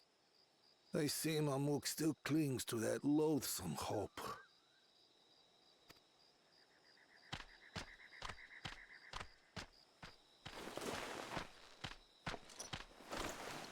Talk to us, Third Promise. You're not dying, are you? No. It'll take more than that to kill me. So, are we having this festival or not?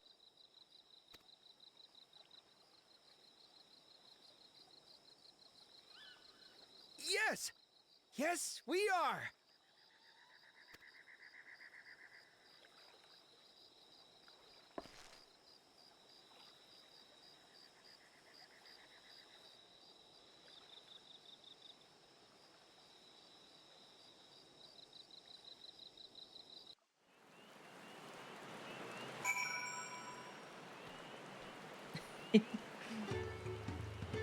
Yeah, that... Oh, Linuhanu was so brave. He waited for us to leave so he could steal the float. A coward and a thief.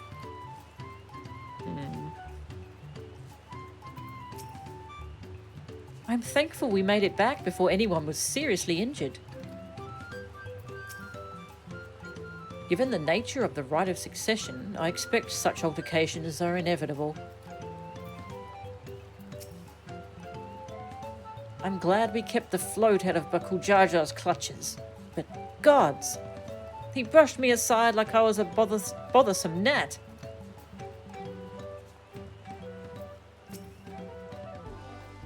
If I've learned one thing in my life, it's that poor manners often betray poor character.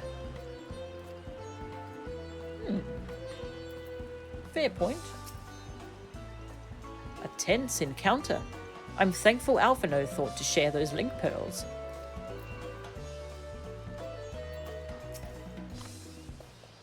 Thank you for coming to our rescue.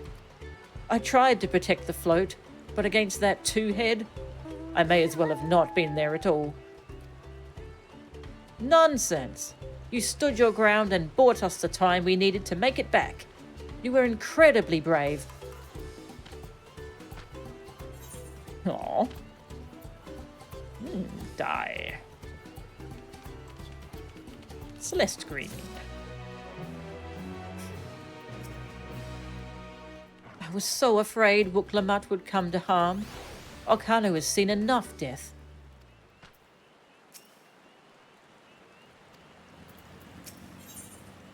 Knowing the Hanu. Wuk Evu wishes to spread word that the festival will soon be held. Well, hopefully the weather clears up, because it's pouring down at the moment. Yeah, he should be disqualified. Good thing there's an aetheryte like 2 seconds from here. Good point. With that exciting interlude over, you'll be pleased to know that my repairs are finished as well. Before we commence the festival, however, it would be a courtesy to inform the villagers that Ihihana will be held after all. Go forth, but do not forget your greetings. At this stage, I should hope the reminder is unnecessary. Oho Kalai. See? I remember. Are we getting that as an emote? We should get that. With the chat mode in say, type Oho Kalai. Don't tell me you've forgotten the greeting. Fine. Watch closely. Oho Kalai. Or was it Kali? Not sure how to pronounce it.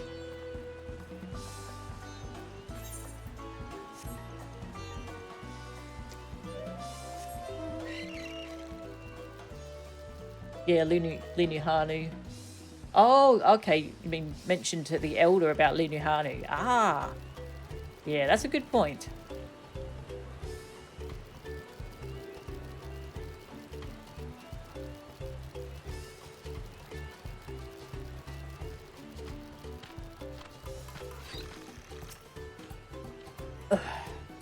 Without Ihihana, life feels so empty.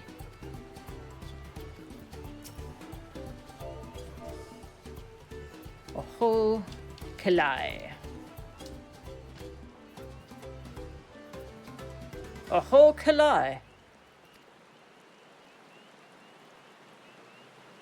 Thank you for letting me know. I would very much like to attend the festival, but the repairs should be finished as soon as possible. What to do? What to do?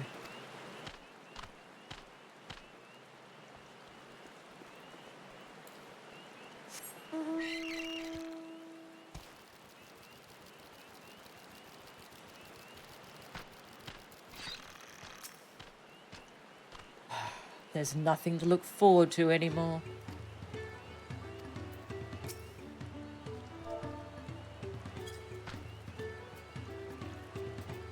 Oho Kalai. The festival is about to begin. What do you expect me to say? Besides, of course I'll be there. Cleaning up the storm's aftermath may have been hard on us all, but the lifting of wings is tradition, and a joyous one at that. I won't sit here brooding my days away. Give me a moment to get ready. Hell yeah.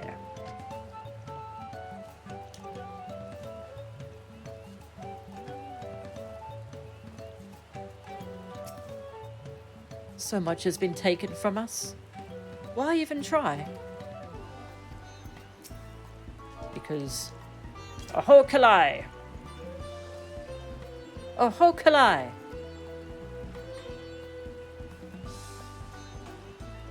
What? The float is fixed? Our fallen friends would be glad to know that Ihihana will soon be underway. They would have wanted us to honour them with celebration, not let their loss deter us from it. I must go and enjoy the festival for those who no longer can. Nice. Festival! Right hand then left. Yep.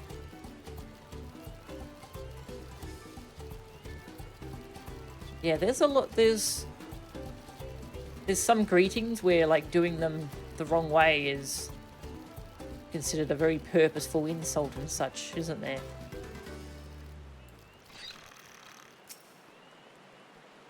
The Hanu were pleased to hear their festival was going ahead, I imagine.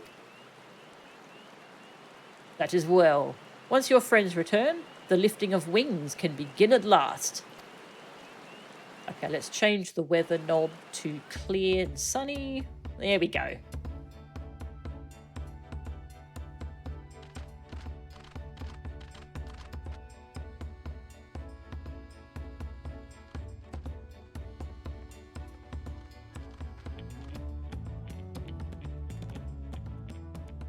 So few have come. Patience. Once Ihihana gets underway, no Hanu will be able to resist joining in. Just so. Ukevu knows well the heart of the Hanu. Have faith, Third Promise, and climb aboard the float. It is time for the lifting of wings. Right. Off we go.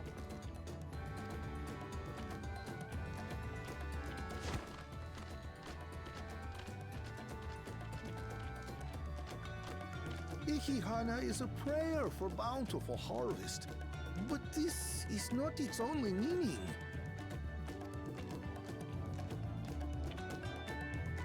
It is also an exchange of pledges between rider and bearers. A commitment to a long and fruitful friendship.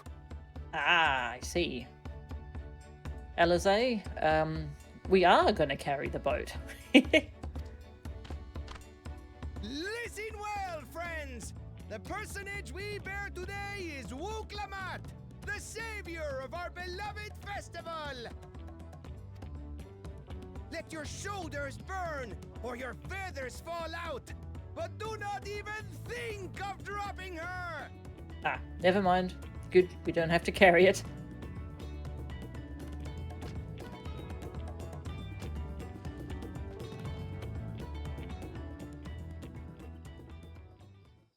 Ready and... Bleh. She might actually get seasick. I could get used to this. Ah, cute.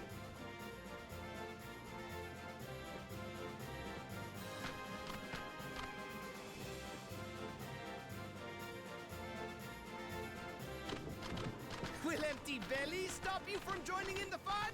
Come and help us carry the float!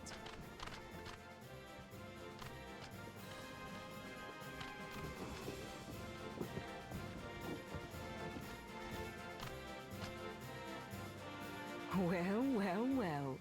To see the day that Dawn's promise would ride our boat again. We've not had the honor since you were here, Gulul Jaja.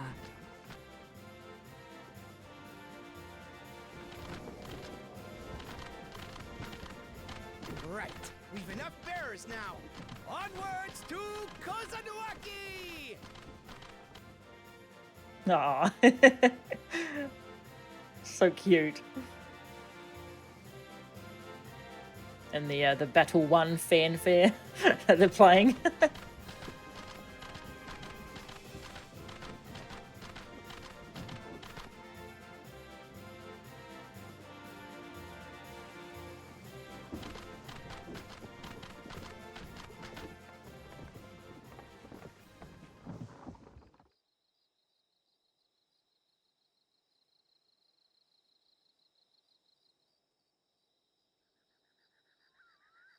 Watch well, for you are about to bear witness to the true glory of Ihihana. Ooh.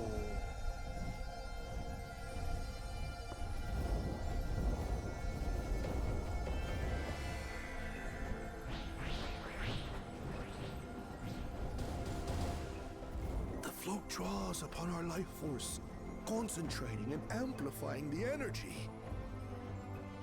How did they not know this is magic? Can most of them not see it, maybe?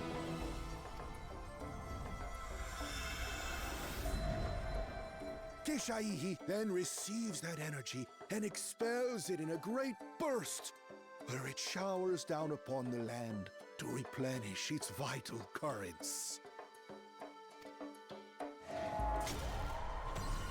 Like a rain cycle. That's cool.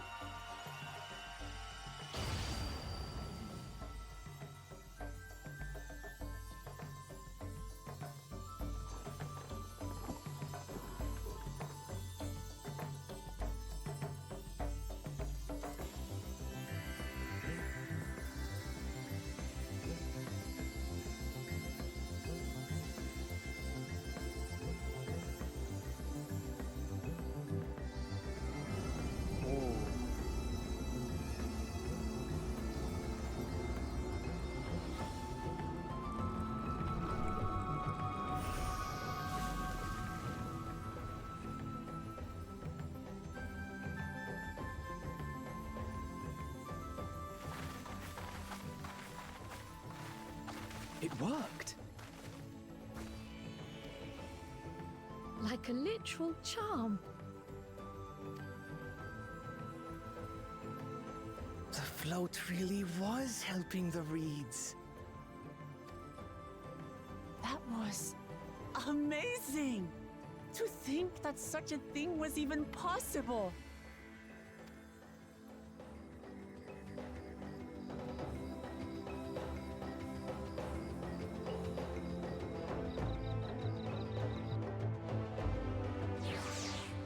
Ah, that was awesome. That was cool. Oh, look. Nice. You practice Lido. The uniform has a traditional top with an open front, like a bathrobe. It's very important you wear it with the left side folded over right. The other way is reserved for the deceased in a funeral setting. Oh, wow. Doing it while living is an extreme insult. Oh, wow. It's fascinating. Lido. That's cool. I wasn't sure what to expect, but the festival was admittedly impressive. Even deprived of their usual sustenance, the Hanu seemed invigorated the moment the festival began. Ihihana truly is magical. I told you, didn't I? Spectacular.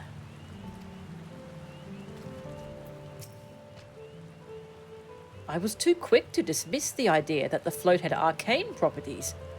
I think I wanted to believe that no one knew more about Ihihana than me. As it turns out, there are many things I have yet to learn. With their fields rejuvenated, the Hanu too might finally replenish their flagging reserves of aether. I'd like to take a turn riding the float. What? It looks like fun. Don't pretend the thought didn't cross your mind. Good point. Right, well, what did the other guy have in mind, I wonder? Should I have left the float behind like that? I was so excited to see the reeds. Nothing to worry yourself over. My brethren have been swept up by festival fever. Last I saw, they were taking turns at the carrying poles on the way back to the village. Please, feel free to look over the fields and enjoy the sight of what you've accomplished.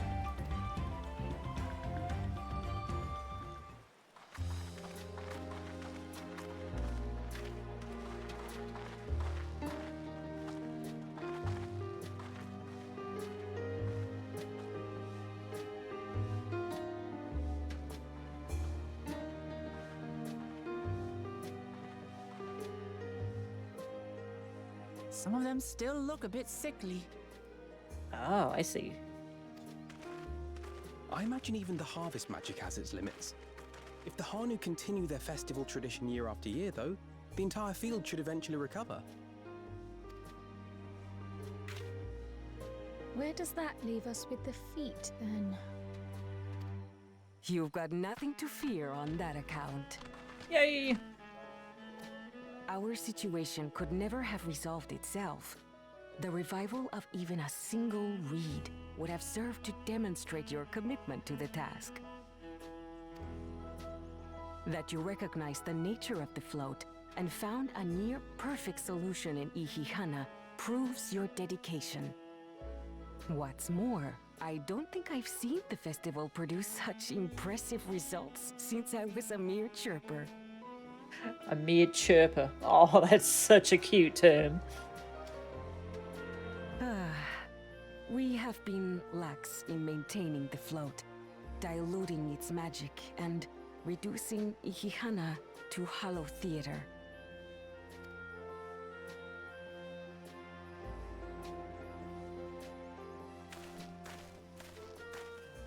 Ha! Kona! Oh, he can revive this last bit. I was delayed by an unpleasant encounter, but it seems I arrived at a good time. Yeah, I think we can guess what the unpleasant encounter was.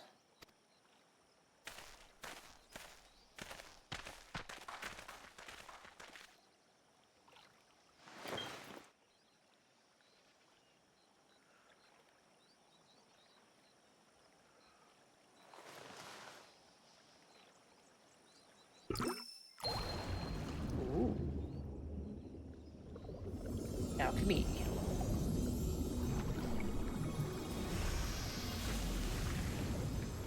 Nice.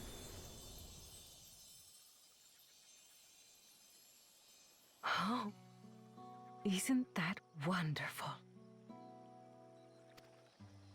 What? You just pour in some mystery liquid and problem solved? Look, alchemy is very cool, okay? Stagnant ether was to blame for the reed's poor condition. I assumed that was an alchemical concoction which enhances ethereal conductivity. It utilized the flowing water as an ethereal current, thereby promoting the transfer of life energies. A method I could not have devised without the education I received at the studium and the cooperation of my Archon allies.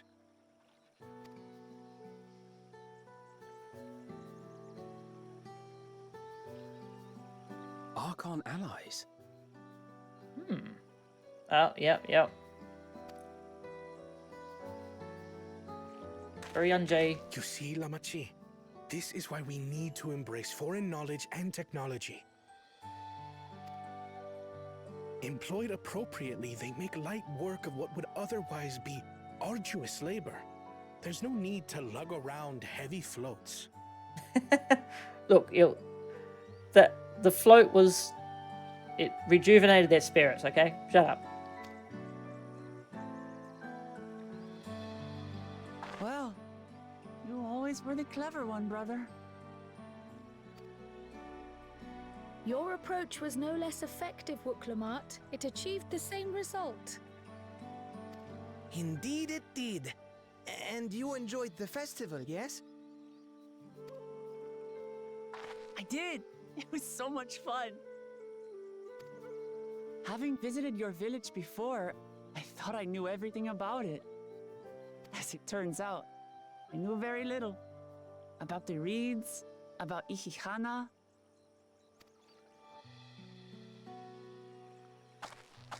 With all I've learned this time, I feel as though I've really come to know the Hanu. And I like you even more now than I did before.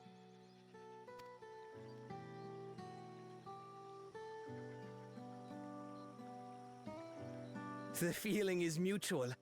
And it's not just you who had a lot to learn either. I'll never look at our float the same way again. The two of you have exceeded expectations. Come forth and claim your stones.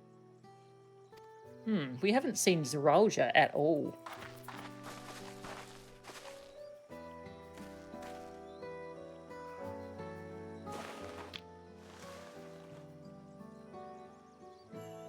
So this is what they look like. Yeah, gym badges. Go on, set it in the tablet.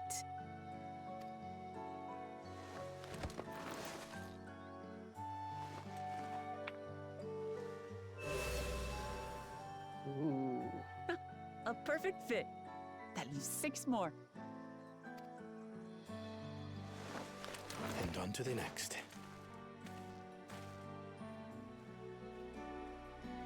Not even a moment of celebration. That's Kona for you. A third promise? You must join us for Ihihana next season. As Dawn servant, of course.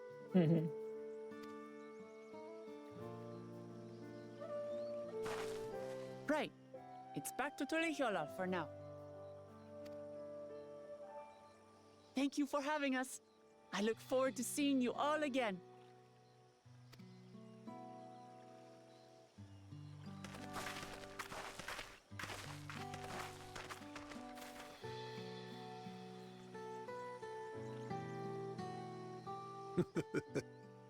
These are interesting times indeed.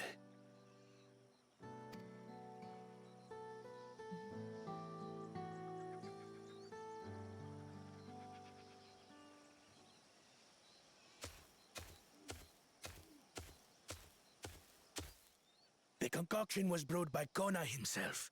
It's a test vial, but it should contain the same reagents.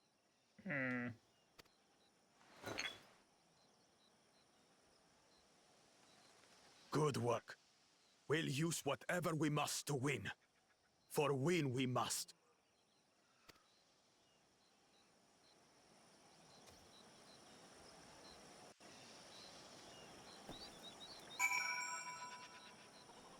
Well, unfortunate.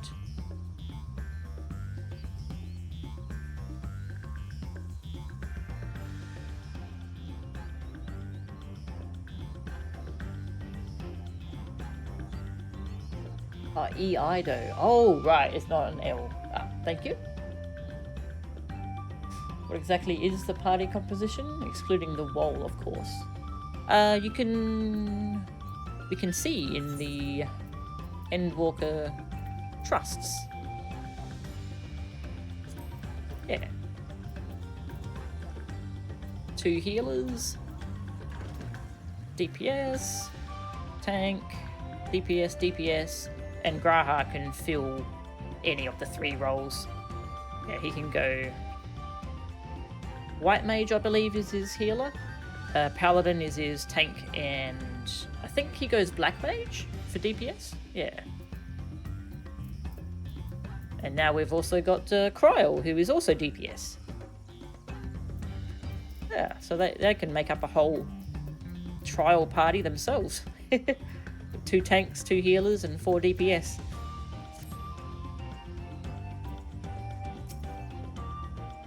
While Koana seems a decent sort, he strikes me as a man who likes to keep others at a distance.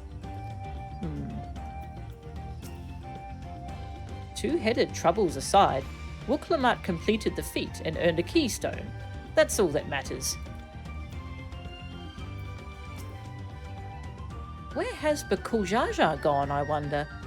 And what did his follower mean by their other prospect? I'm curious as to who these Archons the second promise mentioned could possibly be. It's Urianger and Thancred.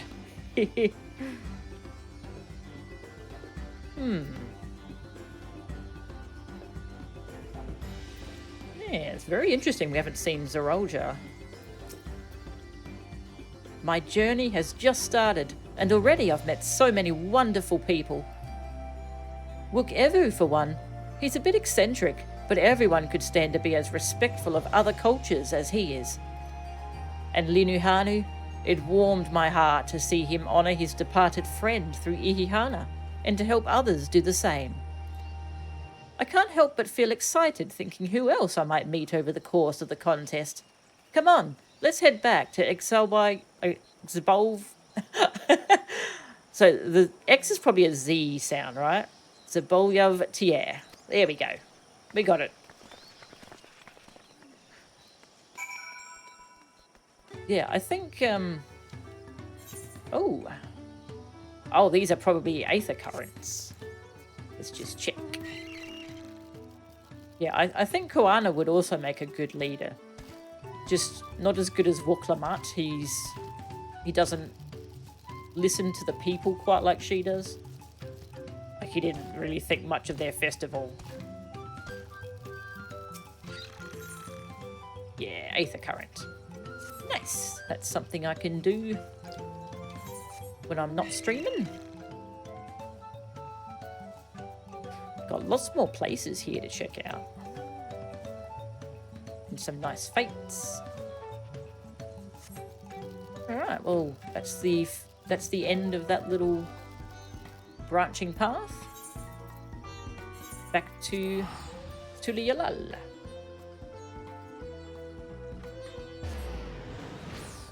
The taco place.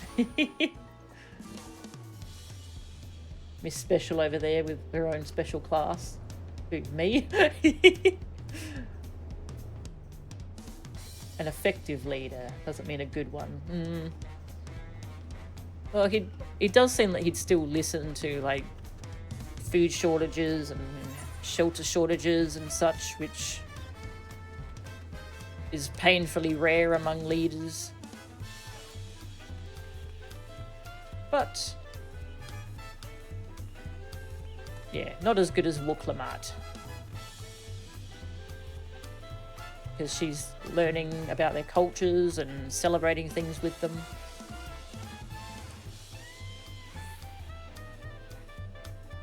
Alright, back here again. Time for the Pelu, I suppose. The Hanu's festival must be as central to their traditions as the sun drop dance is to the Vanu. I noticed the Rojar was not at the Hanu village. Same. I pray we don't cross paths with Buckle Jar Jar at the next feat. We probably will. Oh, my belly. Long has it been since I've feasted so well. When Wuk Lamat declared her intention to save the festival, I feared where it would lead us. I'm glad to see my concerns were unfounded. And just like that, we found an elector and won our first keystone. I knew I was right to trust your instincts. Come on, let's keep things moving and march onwards to Urkupacha. Chances are good we'll find an elector there as well.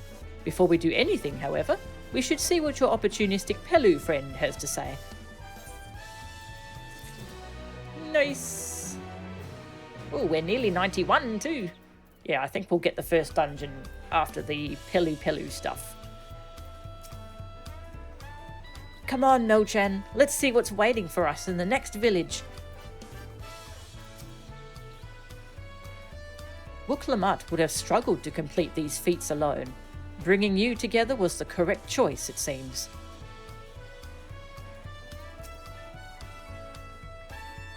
With one keystone already in hand, we've made an auspicious start to the contest. Hopefully our next attempt is equally successful. The rules of the contest seem clear enough now. The scenes from the saga point us in the direction of the electors, and the electors award us keystones for performing their feats. Simple. Without knowing how far the other claimants have progressed, taking anything other than a brief rest is out of the question. Yeah, I guess. To Urkopacha. Oh, Ishtola. Right, yeah, she's a sorceress instead of a sorcerer. Yeah, it's like, also Alphino had a funny class name. He's called Sage now, but before he became a sage, he has...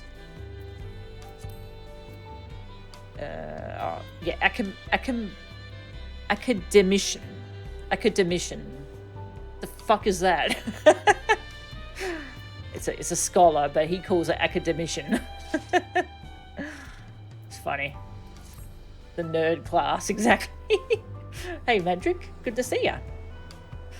Alright, so 5:30. We'll keep streaming for a bit. We might not have time to fully complete this branch, but we can at least make a good start on it. To Urkopacha. The approachable Pelu is awaiting your questions. I've been waiting for what feels like days, and eaten enough of Baruch Evu's tacos to feed an army. What is it you'd like to know? Our main concern was confirming the state of the road ahead.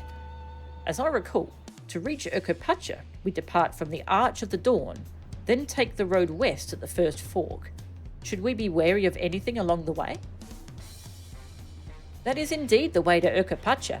After the damage wrought by the recent downpour, however, you'll be doing more stumbling than walking. But do take heart.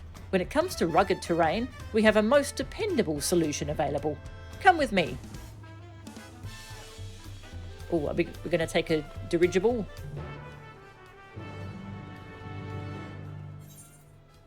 No? Okay. Oh, are we taking an alpaca?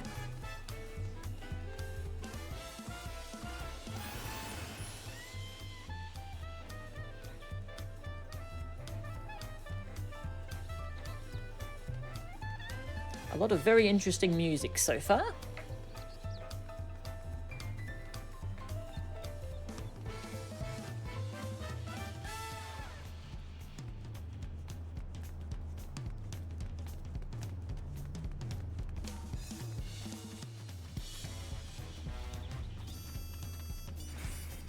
Alpaca!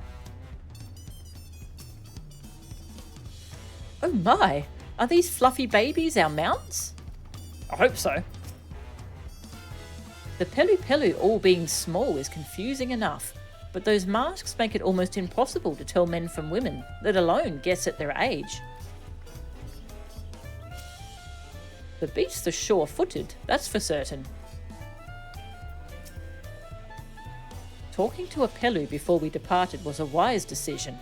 I, for one, would rather not brave a treacherous, slippery trail on foot.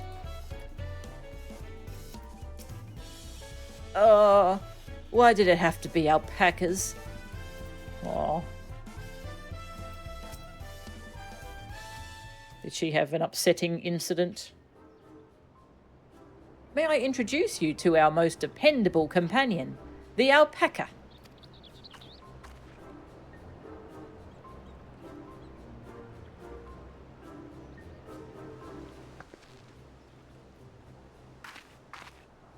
These animals can traverse Urkopacha's steep mountain trails as if they were gentle fields, and all while carrying heavy loads. Our merchants would be lost without them.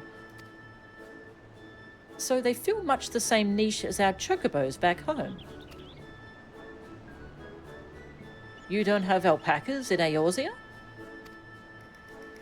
Alpacas are native to Dawntrail. Eorzea has its chocobos, and the eastern lands have their horses. Why go to the trouble of breeding another pack beast in a place which ill suits its qualities and where it is not needed anyway? But must we ride these little monsters? I get the impression you're not fond of alpacas. When I was small, and being a bit naughty, I went around pulling on their wool. One of them spat on me, and it was the foulest stench you can imagine. I see. What do they like to ride? Alpacas bred as mounts are inquisitive and docile. Even those without experience find them easy to handle.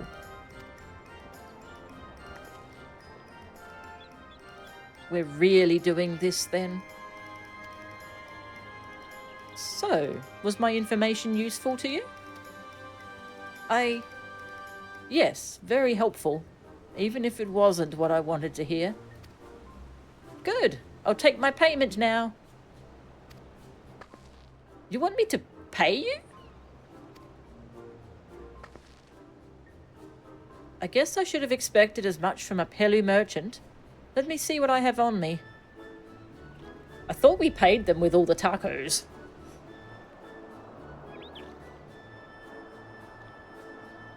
A Mufa, yes. The alpacas are adorable there. Ah, they look so cute. The Pelu Pelu value the act of spreading joy through trade, as you should know. They take pride in making deals that benefit both parties.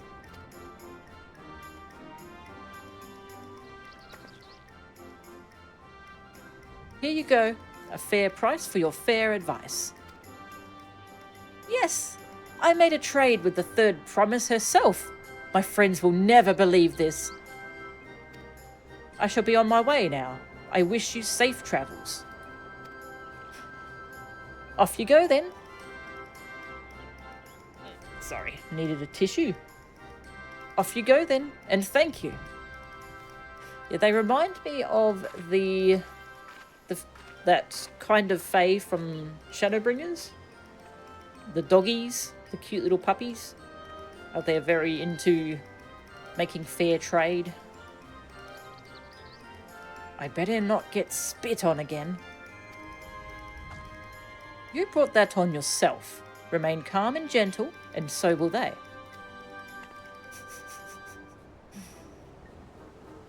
I'm still not happy about this, but if we need to ride alpacas to reach Urkapacha, then that's what we'll do.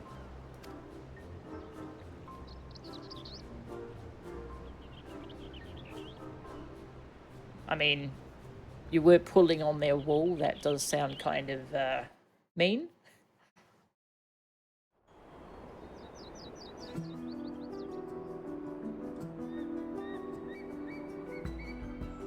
Turali poets of yore sang of a mountain that would stand tall, even should all other lands sink beneath the sea. Indomitable and eternal, it arises from Urkopacha, the 100 peaks of time. Of all the beasts which crawl and fly, only the legendary Valigarmanda could hope to disturb the summit's serene majesty. Yet, with that flying calamity imprisoned by the Dawn Serpent, what great feat remains for those who would claim the throne?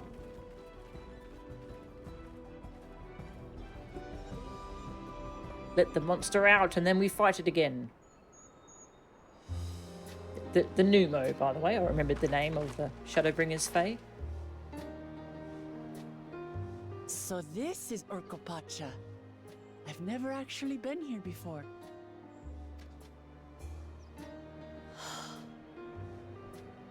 The air is so crisp and clear. Mountains everywhere you look. That one massive peak in particular has quite the presence.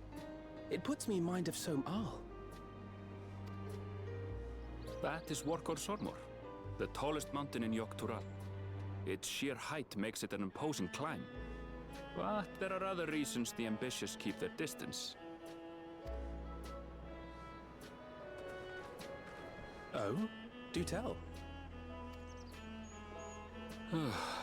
Where to begin? Excuse me, but you're Wuk Lamat, are you not?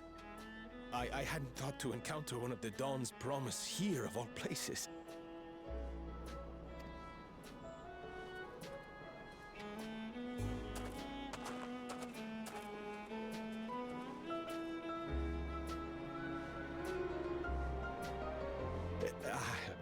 should introduce myself. I am Bol Nok, a weaver by trade. Well met, Bolnok. We're on our way to Watranpelo. Oh, truly. I've just come from there, as it happens. I'd asked the Pelu Pelu who sell me their wool to give me a tour of their alpaca ranch. Alpaca Ranch. The head rancher and I shared a bottle of mezcal while he explained the finer points of wool production. Mezcal, is that a local beverage? It's an Urgopacha specialty. A spirit made from distilled agave heart juice. Yes, and it must have done wonders for my mood, for I tripled my usual order of alpaca wool. They did offer me a discount, though, so it wasn't a bad deal in the end. But listen to me, boring you with my tedious stories. I will leave you before you are lulled to sleep. Goodbye, and safe travels.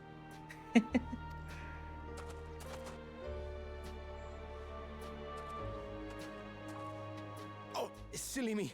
I almost forgot to say the thing I actually wanted to say. Peace for Tural. I agree with your vision, Third Promise. You have my support in your bid for the throne. Aw, thank you.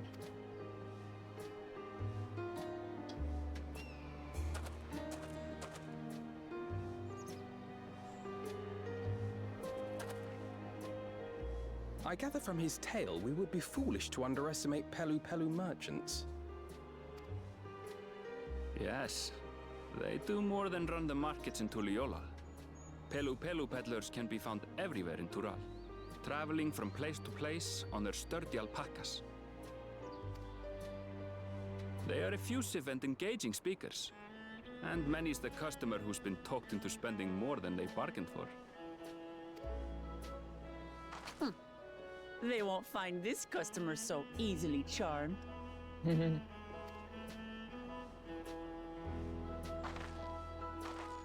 Are we gonna find a Stinian here? Watranpelo's down the path! Off the main road! Don't get lost! A Stinian here who's just been talked into selling everything he has. It's right there.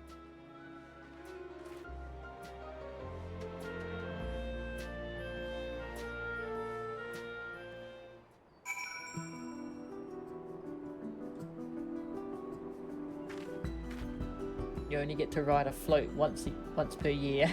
Yes. Khajiit. Huh. I haven't heard of that one. Let's go check out alpacas. Alpacas. Cute. Cute. Not cute. Bear Wolverine thing.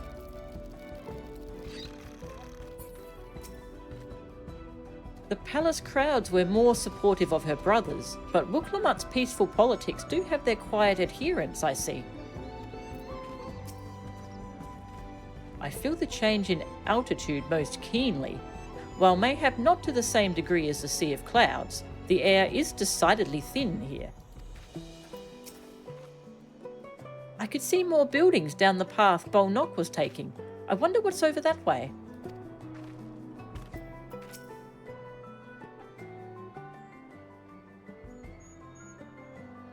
This is it. Watranpelo, home of the Pelu Pelu. Wuk Lamat should have arrived before us.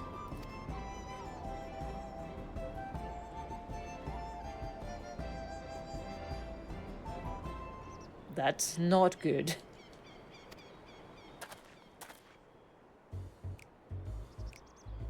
You've come all this way for the right of succession? Oh, so this means I'm exchanging words with the future Dawn servant. Please, the outcome is far from decided, but it is a possibility. How fortunate, then, that I deal in cloaks woven from especially luxurious alpaca wool. Such a garment would look magnificent when draped over the shoulders of our budding ruler. And a nation's ruler should dress her best for her adoring people, yes? Finery for our finest lady, that's right. Come, third promise, my well-stocked shelves are but a few steps away. Finest lady? I like the sound of that. Alright, I suppose a quick look wouldn't hurt. Save us, Erenville. What did we just talk about? Erenville, when did you...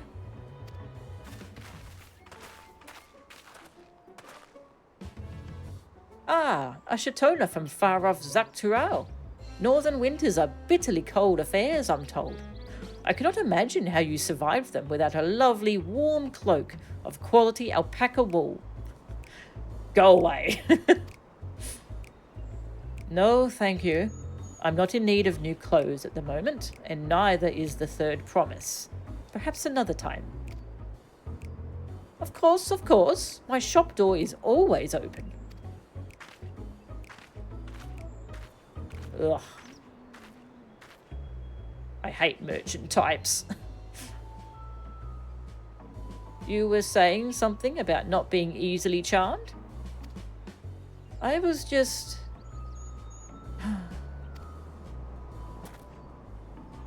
As I mentioned previously, the Pelu people live for bringing happiness through trade. They won't cheat you or sell you defective goods. They will, however, disarm you with their deft turns of phrase, and unwitting customers like Wuk Lamat fall prey to this affable approach time and time again. Your only recourse is a clear and firm refusal. They won't pursue the matter should you make your disinterest plain. A valuable insight into the minds of the Pelu Pelu. Let us all take Erenville's words of caution to heart.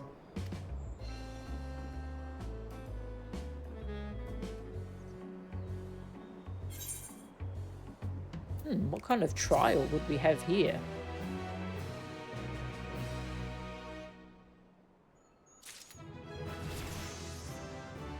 Oh yeah!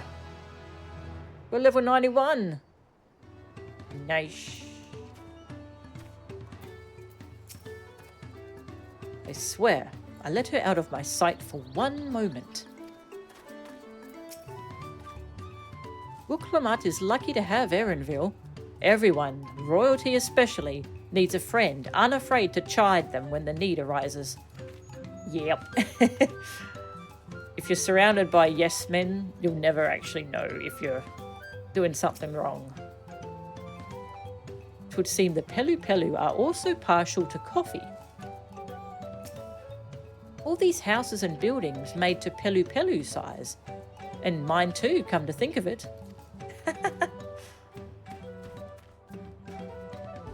I wonder if Eorzea has a variant of Pelu Pelu. Aetheryte. Oh, Elder Scrolls, the cat-like race, ironically enough. Ah, okay. I thought I'd seen the name Khajiit before, but I have not played any Elder Scrolls, so...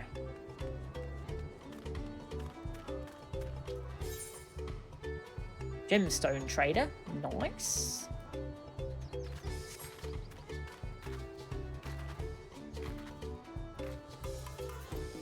Ah, I've never been to Turkey. That would be interesting to visit. Traders of Happiness. I've never been outside of Australia, honestly. But I'm quite happy just chilling out here. Wuk Lamat is ready to search out the Dawn Servant's Elector. Not my finest moment, I'll admit. But now that we're here, let's do what we came to do. Find the Elector. Allow me to propose a strategy then. Cryo, Alizé and I will speak with the merchants. Wuk Lamat, you and Erenville might try approaching travellers and passers-by. Keeping her away from the merchants, I see. Melchan, pray investigate any of the other establishments which catch your eye. Should we learn aught of use, let us relay it to the third promise.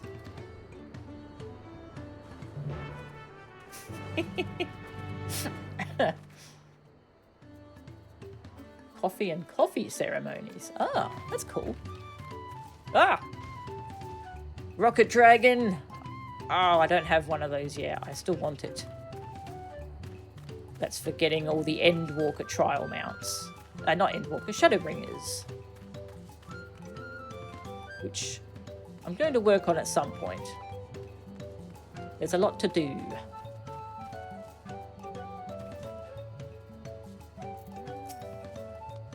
They sell mezcal directly from the distillery here. If you're a spirit drinker, I encourage you to give it a taste. Welcome, welcome. Okopacha is terribly cold, isn't it? Come, sit down and have a cup. You'll warm right up.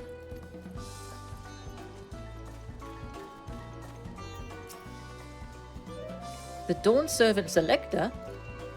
Ah, I thought you were a new face in town. Here for the right of succession, I take it? Me, I don't much care who sits the throne, so long as they keep Tyrell peaceful. People tend not to be in the mood to relax and sip our excellent mezcal once arrows and spears start flying, if you know what I mean. Speaking of which, would you like a cup? A joy shared is a joy doubled, I say. No. Oh, right, yes, you were asking about that Elector business. Being but freshly returned from my trading route, I've heard that there's a contest afoot, but not much else. Our head ledger, Tobley, could probably tell you more about it. Tobley. Speak to Tobley, our head ledger. He'll have the answers you seek. Okay, let me see what's up here. They are very cute little houses. Oh, nothing much up here except a roof I can walk on and scare people.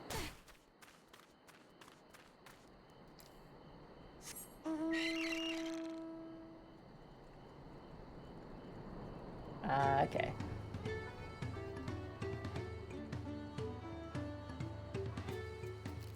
Oh, I'm glad he's out of your life then. Oh, another Angora. Alpaca!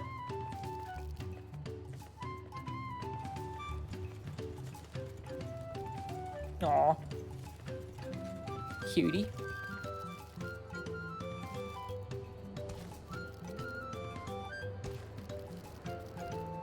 Alpaca keep.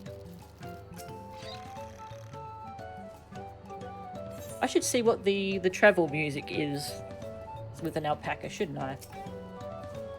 We don't have a good... Yeah, we would have to go to Tulialal. See if it's different than the Chocobo theme. I'm pleased to report that my stall is open for business. Though I do not accept Pell or Gil, bicolor gemstones are most welcome. Okay. Alpaca fillet. Oh, no! Alpaca meat? What? That's... no. Why would... why? Why? That's sad.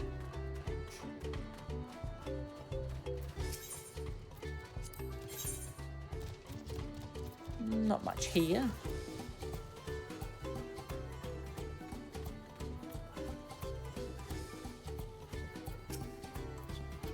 Electors? Oh yes, I've heard all about the right of succession. They're looking to put a new ruler on the throne, eh? Personally, I'm rooting for Zeraljar. If the first promise wins, he'll look to expand our sphere of influence. That means access to more resources and more customers. In the thousands column, potentially. So many new trading opportunities to spread happiness far and wide. Others have been coming around to my way of thinking, so I've begun crafting goods inspired by the resilient sun. Would you care to purchase something? No. Very well. You said you wanted to know about the Elector. I could help you, but I won't.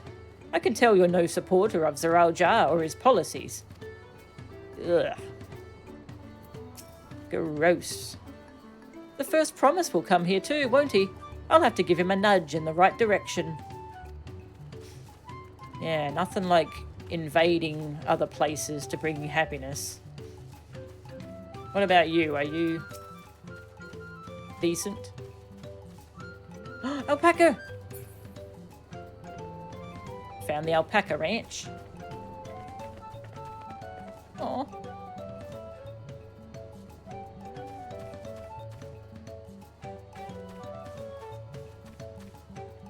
Aw.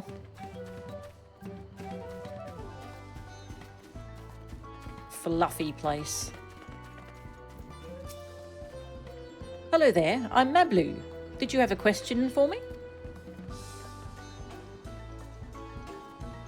Sorry, I don't know about any electors. You should take a moment to see our prized alpacas before you leave, though. Oh, but be sure to admire them from a respectable distance. Get too close, and our nervous darlings may be tempted to spit on you. And that stuff stinks. So I've heard. It happened to a visiting buyer not so long ago. Tobley, that's the head rancher, was so mad at me for not giving a proper warning. No one makes a mistake without Tobley noticing. He knows everything that happens on this ranch.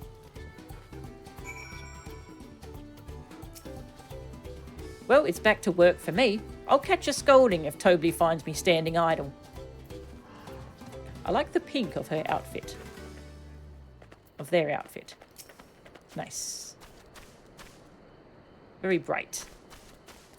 Alright, well, that's about it here.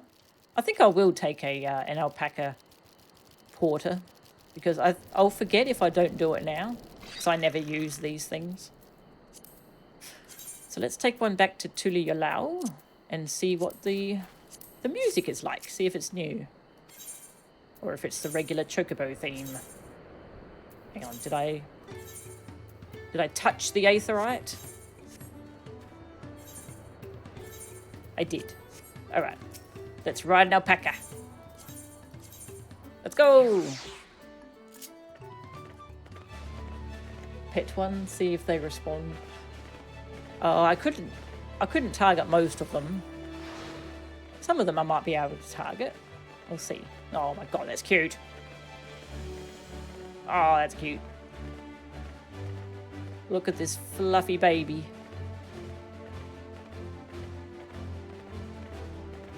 Because they are cute and tasty. Yeah, no, that's true. Yeah, which kinds of meat we think is okay to eat and which ones are not is just kind of very arbitrary, honestly.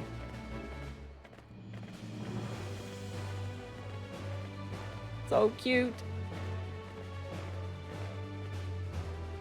I know we can unlock an alpaca mount, so I don't know how, though. We'll find out. We must have one.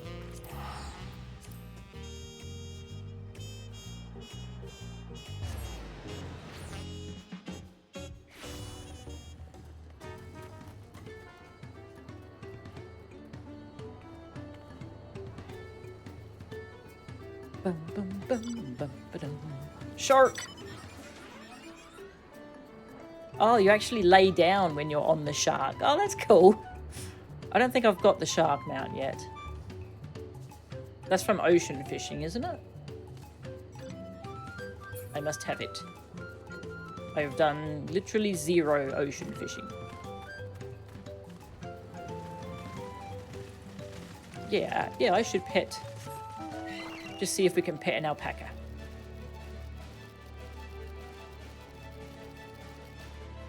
Whee!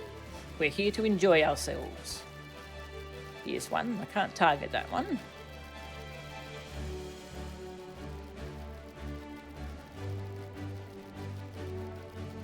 Yeah, they're not targetable. So is that actually how they sleep? That is so cute. Aww. Damn. Alright, let's try and pet one. It left.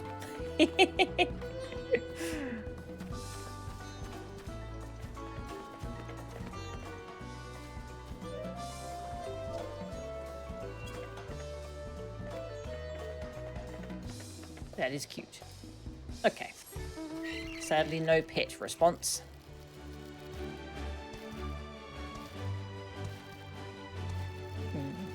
Yeah.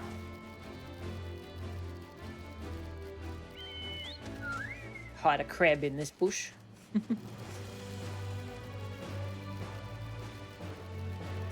Yeah, what? Okay, yeah, I have to remember when Endwalker actually launches, I can turn on the campaign so that viewers can earn themselves a new mount. The chocolate version of the...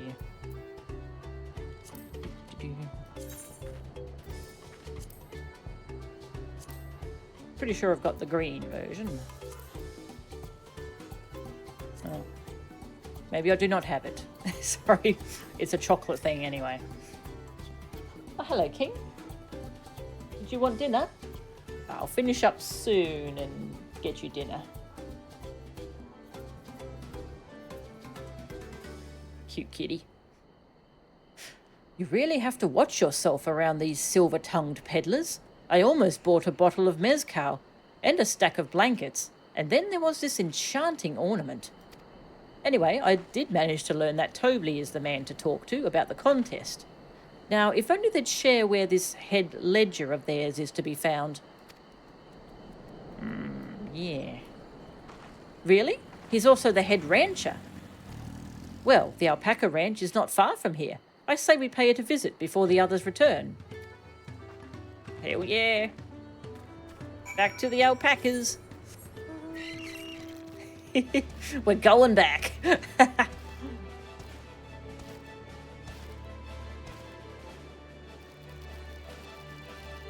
Hello, King.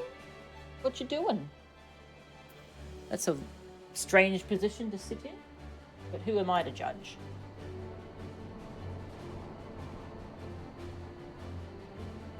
He's cleaning himself, so that's why he has leg.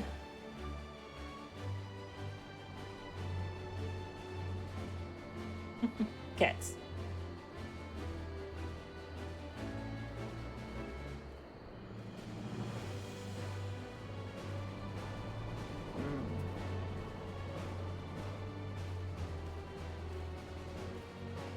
Yeah, I agree, Furiora.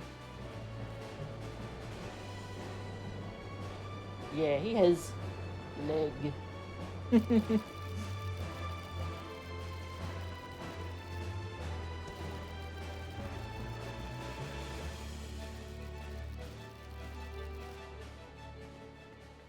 Oh. It's different here. Alpaca!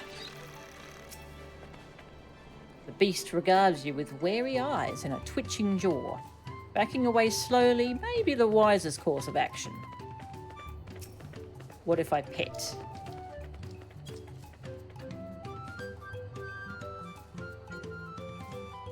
See, I can pet. I've got to pet.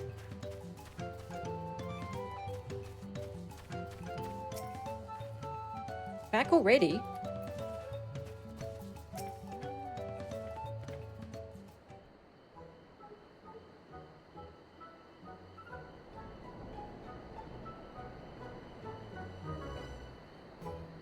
That is a lot of alpacas. Still, we know the head ledger could be here somewhere. I can't let fear deter me. Not to say that I'm scared, of course. I'm just judging.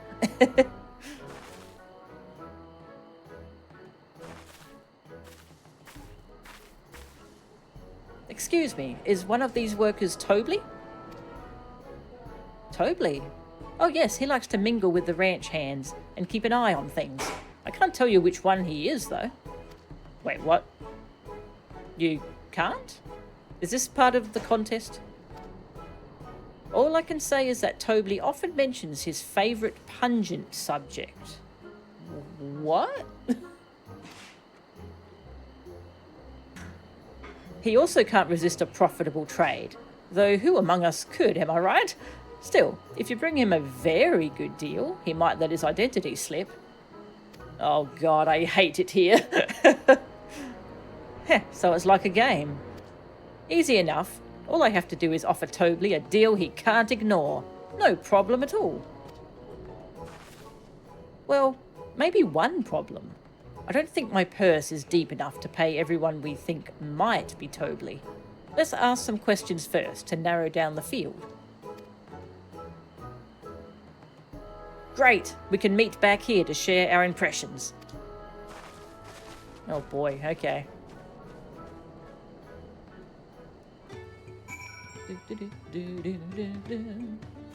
Metaton Senpai. Cut it out, you. Love that they added that.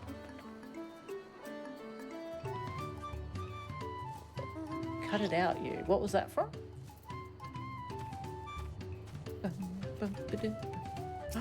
Gigi! Cute little Gigi. Well, obviously I'm not Tobley. Oops, I shouldn't have said that. You're meant to find out for yourself who Tobley is, or if an elector is even in the village at all. Good luck. I see. Remember, I never actually said there was an elector in Wachenpelo.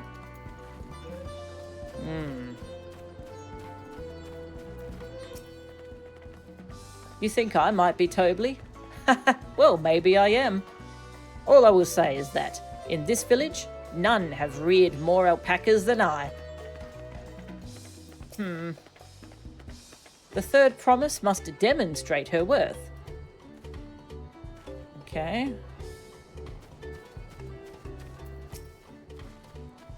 I'll sniff out the head ledger in a heartbeat. You'll see.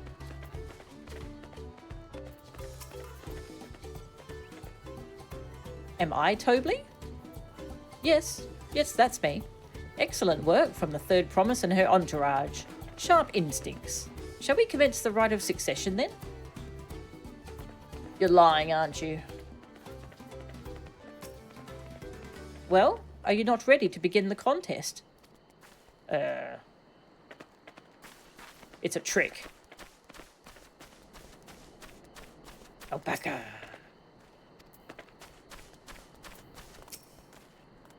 Ah, a visitor from across the salt, if I'm not mistaken.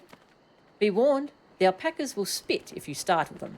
I suggest you keep your movements slow and deliberate. Hurry along, I've coaxed a brush and smelly spit to mop up. Okay, they're really making sure we know their spit is disgusting. Oh, you mean, yeah, Lim Lane, the boss fight, yep. That's such a great detail. They add so many little touches like that.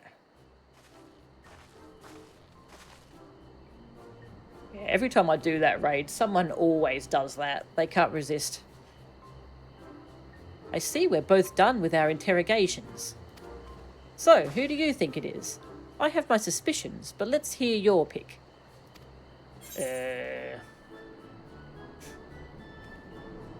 Which one was the diligent one?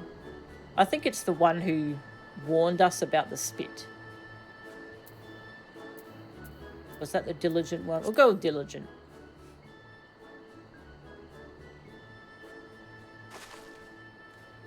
Ah, the worker so intent on stable chores. I had my eye on that one too. Time to rip the mask off our mystery ranch hand, so to speak.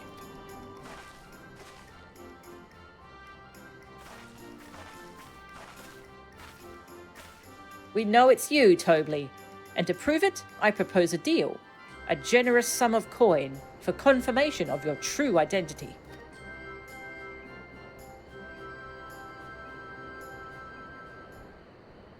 An offer I gladly accept. As you have correctly guessed, I am indeed Tobley, head ledger of Wachenpelo and head rancher of the family ranch. Yay! Nice. I got it right. I am also one of Gulu Jar Jar's chosen electors. Aha! in a place featured in the Tulialol saga, just as we thought. I was right to trust in your instincts, and I wager this won't be the last time.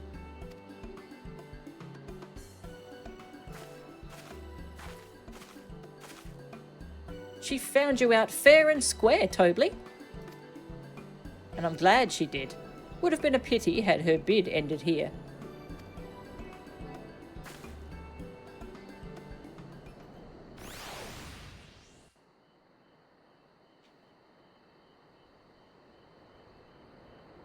Deducing the Dawnservant's elector was the first step of the feat. Too simple a task for this aspiring ruler, eh? It would have been funny if it actually was the one who was like, yeah, no, I'm Tobley. Like reverse psychology. Right. Not hard at all.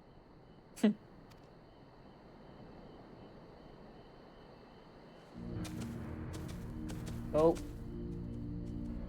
Ah, here he is. Zorolja. Yeah, I totally remembered his name. I am told the head ledger, Tobley, is to be found here. You have to guess which one of us is Tobley. That's part of the test.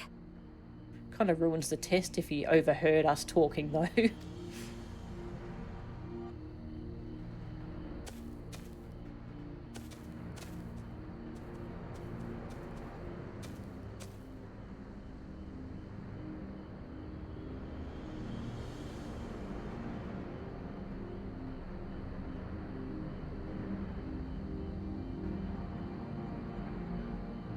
Oh.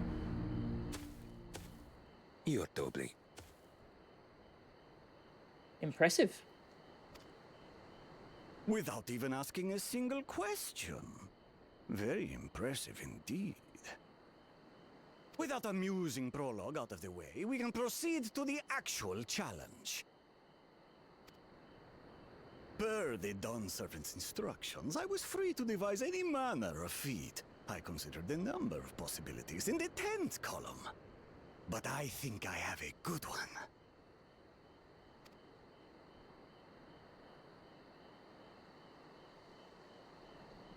You must go forth and capture for me an alpaca.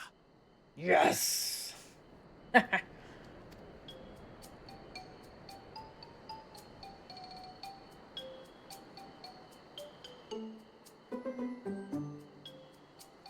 While I've not had the best experiences with alpacas, aren't they generally docile creatures? That doesn't sound like much of a challenge. I thought you were scared of them. Bring out the example!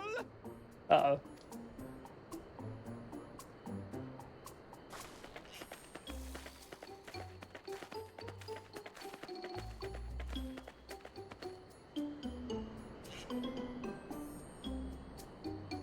This is a special kind of alpaca. Would you please approach the animal, Third Promise? No. Who? Me? Well, it should stay calm if I stay calm, right? That's what Erinville said. Oh, oh no. She will forever not trust alpacas.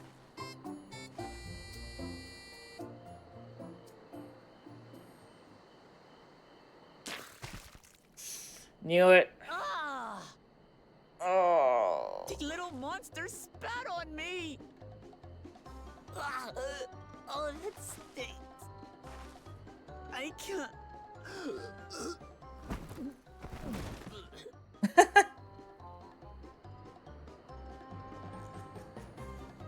Alpacas are paradoxical creatures, being both extremely curious and extremely cowardly.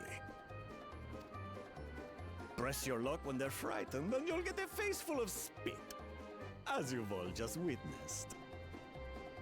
Has an awful stench, their expectoration. The globs contain half-digested food, you see, making it an effective deterrent against perceived threats. Ugh. wild valley breed like this one are especially timid and can therefore be quick to lash out. They're also especially hardy. Indeed. We take the rugged wild alpacas and breed them with our gentle domesticated stock. This produces the strong but biddable pack animals prized by our traveling merchants.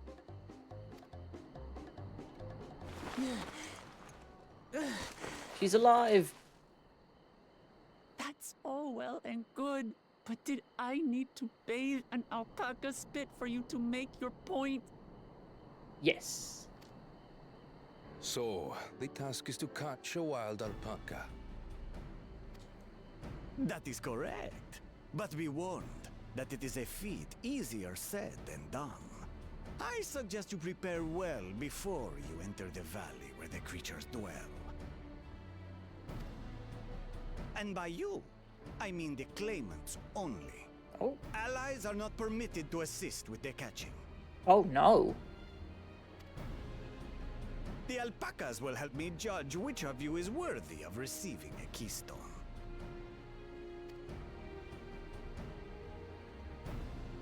So I'm to chase down a fluffy, spitting demon, and that somehow proves I'm fit to rule? As I said, the Dawn Servant granted me the freedom to decide my challenge. And when you reach the end of the ride, I dare say you will understand why I chose what I chose.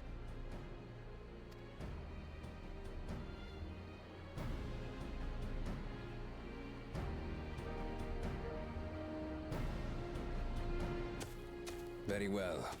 This won't take long. Wait! Didn't I warn you this was easier said than done?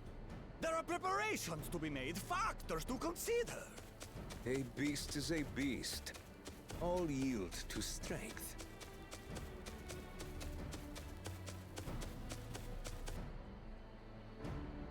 Oh, he's pretty sure of himself. So far, this experience has done absolutely nothing to improve my opinion of alpacas.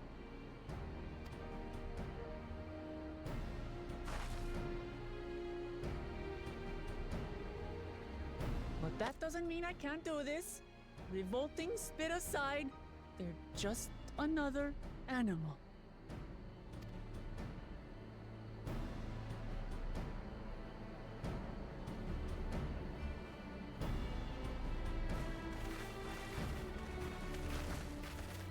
Are you all right, Wuk Lamat? We thought we heard you scream. She's alright, but only barely. Luckily has an extreme sense of smell, yeah. Oh, I noticed something, eh? The third promise does not scream. It was more of a startled yelp. Scream, in other words.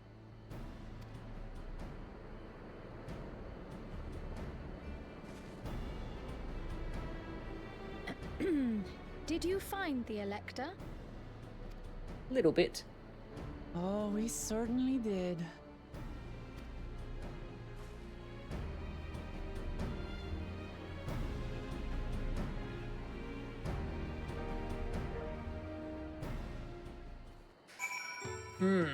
She can't get us to help. Oh dear. I've done my duty and assigned the claimants their feet. The rest is up to them. I was impressed with how easily Zeralja found Tobli, but also sort of frightened. He's scary. Judging by the volume of Wuk Lamat's scream, alpaca expectoration must have a nasty odour indeed. I'm content to remain ignorant of the smell. Zeralja puts me in mind of Garlemald's own exalted son. Of the two, though, Zenos was undeniably more arrogant. So this is our sought-after elector. I did say remaining calm was key, but the same rules don't apply to wild alpacas. Yeah. We discovered that. Hi.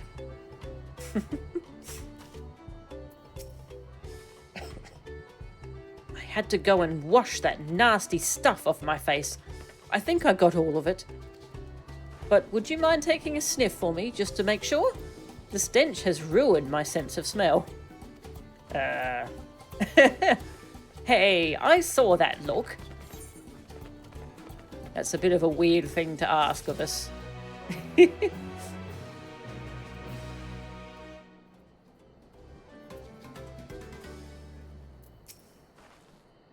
So, can you still smell it? Be honest. No comment. The Feet of Gold. Erenville wishes to discuss the Feet of Gold.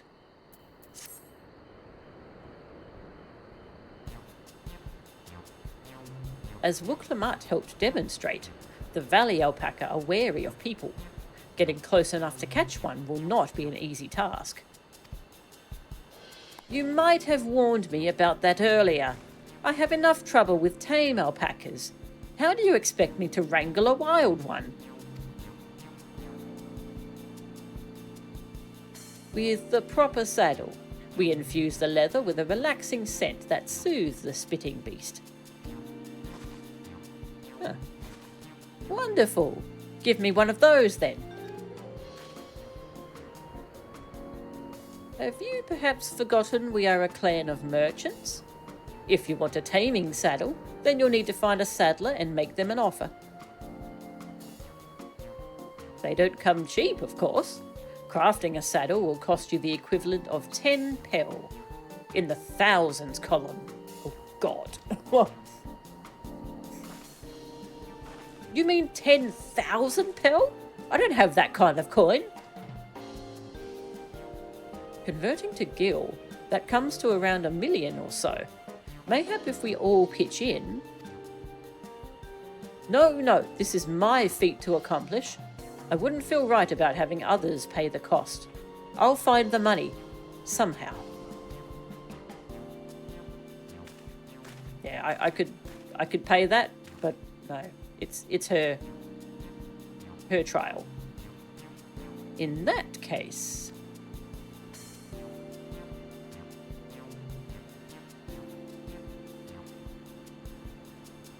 That basket of wool is worth the sum you paid me earlier. 1 pel, in the hundreds column.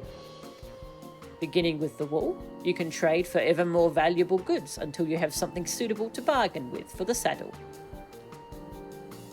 That's a nice gesture, but do you think I can turn 100 pel into 1 million? That's 10,000 times more. We need 10,000 pel, not 1 million, so we're looking at 100 times more. Oh, right. I panicked and got it confused with Alphino's million gil.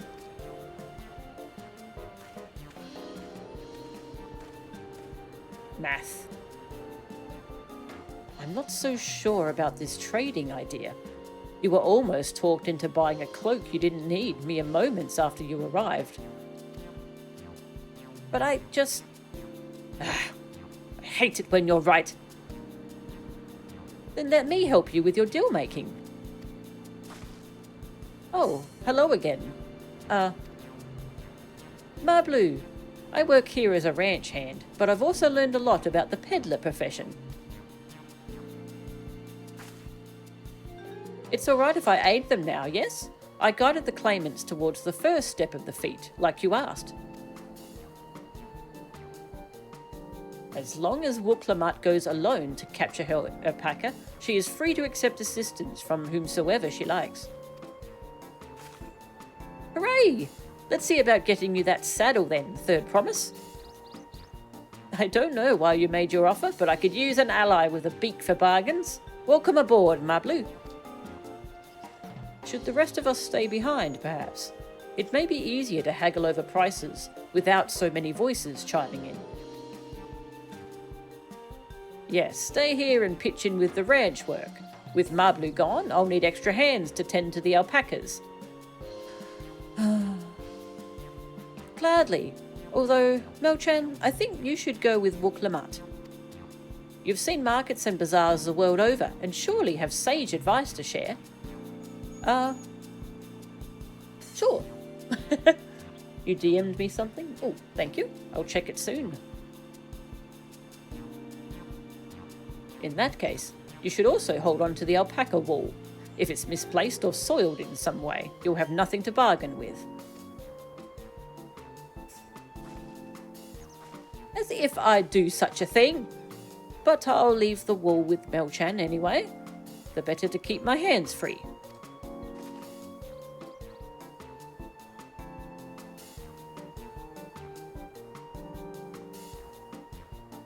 To begin, I suggest we try trading the wool to Havli, the saddler.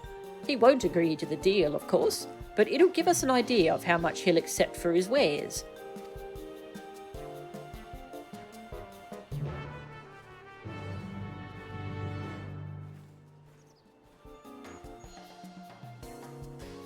Trading upwards in value is not going to be easy when it's a whole clan of merchants. They know how to make a good deal. Mablu hasn't given up, I see. Oh, given up on what? Turning 100 pearl worth of wool into a 10,000 pearl saddle is exactly the kind of suggestion I'd expect from the head of a merchant clan. I'd worry if it was just Wuk Lamat, but it sounds like Mablu knows a thing or two about trading. I have every confidence you'll come back with the saddle. Thank you. Tending the alpacas, are we? I had some experience with that when I was younger. Okay, make sure he pays you, though. No, nothing for nothing in this town.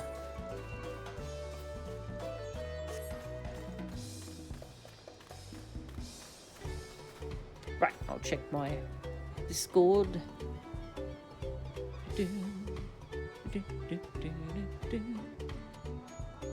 Oh, I see. Ah, yep, I see what you're pointing out. Interesting. Okay, I won't say it because that would be a surprise for other people watching. That's well spotted though. That's cool. This is the artisan who makes our taming saddles. Is it really possible to make 100 times what that wool is worth just through trading?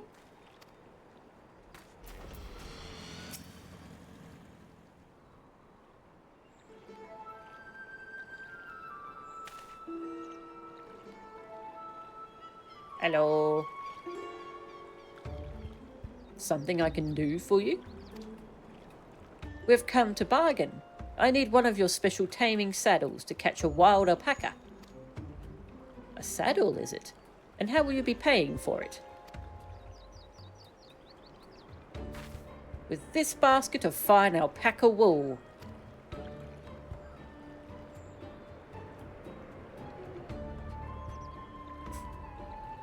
What use does a saddle maker have for wool? Besides, this would barely cover the cost of a single strapped buckle. Offer me something I actually want. Alright, how about a hug? And what might that be? Mezcal. I like to nurse a cup at day's end while I inspect my finished work. Bring me a jug of quality stuff, and you've got yourself a deal. Okay. This bodes well for us, Third Promise. Such mezcal can be had for only 5 pearl in the thousands column. Shh. Don't say that in front of him.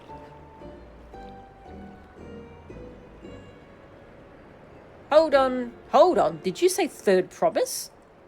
Then my offer has changed. The saddle is going to cost you a jug of premium mezcal, aged 3 years at least. Yeah, don't... Okay, that was different from what I expected to happen, but it's... Yeah, it's still not great. 3 years? That stuff is valued at 10,000 pel or more. Why have you doubled the price? Because I must support the man of ambition who will see my business prosper. Zarauja will go to war, and his cavalry will need saddles. Lots of saddles.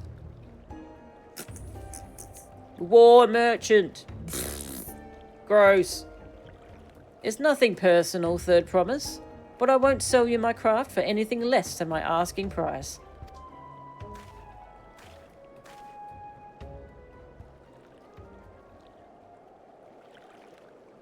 Nope.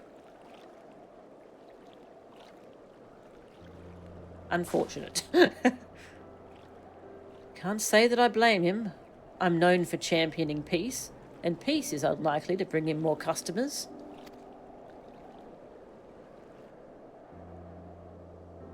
Those of our grandparents' generation remember the dark days when the clans were at war. Many of these Pelu pray for your victory, Wuk Lamat. Also, it started snowing. That's cool. The younger ones, though, to them, strife and bloodshed are as children's stories. They think themselves safe from these horrors and take the peace we now enjoy for granted. Still others are unsatisfied with this quiet prosperity and crave the future the second promise envisions. They've become obsessed with innovations, like the dirigibles that have made trade swift and easy. Then you have those like Havli, convinced that the first promise's plans for conquest will afford them opportunities for great profit. But what about you, Mablu? Aren't you of the younger generation? At least a year or two younger than me, I'd say. Oh, I was raised on the old tales. I've memorized the accounts of what it was like when the Yokhoi ruled our village. Oh, the giants? That's why I offered to help. I want you to become Dawn Servant, to keep our nation from going back to the way it was. Well then, I guess I'd better make sure I win the contest. But the type of mezcal the saddle maker wants is so very expensive. Weren't we expecting to need 10,000 pel from the outset? Nothing's changed. We just need to get on with it. I may not have a head for trade or the stomach for our packers, but I won't give up with the piece of Tuliyalau on the line. Then neither will I. We will make you Dawn Servant. Aiming for that 10,000 pel jug right away will only bring us failure and frustration. So, let's first try exchanging the wool for anything even a touch more valuable. The trick is to find someone who needs alpaca wool and is willing to trade at a loss to acquire it. Someone who supports your bid for the throne, for instance. Aha.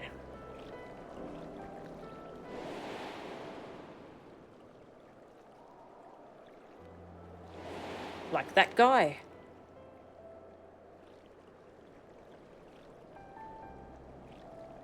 Of course, the weaver. Oh right, he was a weaver, yeah. Bolnok was his name, I believe.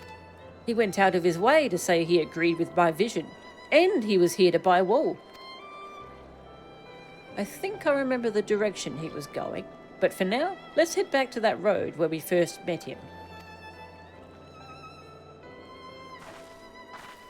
Well, that worked out nicely.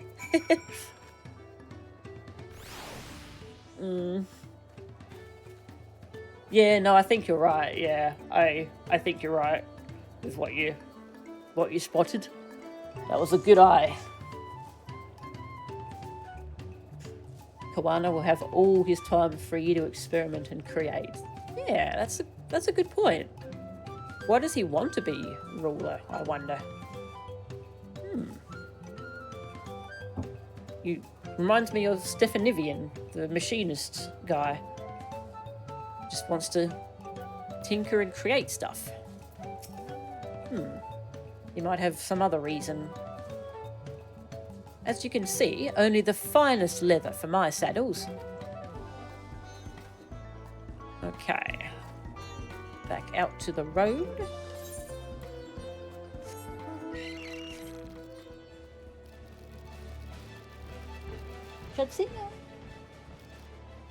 Ooh, bike. Gotta get me one of those. That's pretty. Once I find out how to get it.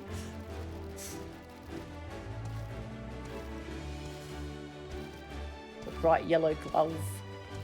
I don't even remember that. Jeez, your memory is much better than mine. Is this where you met the Weaver? This is the spot. After Bolnock talked to us, he walked off to the south. Then he was probably going to Ikavlo's Inn. Most visitors to Wachenpello end up staying there. Let's go and check, shall we?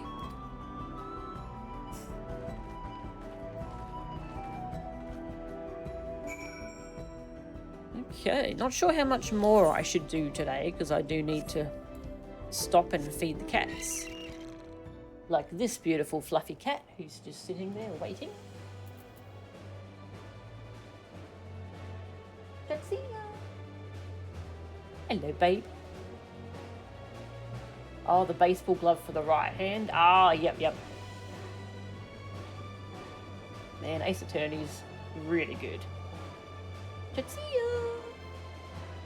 Hello, sweetie.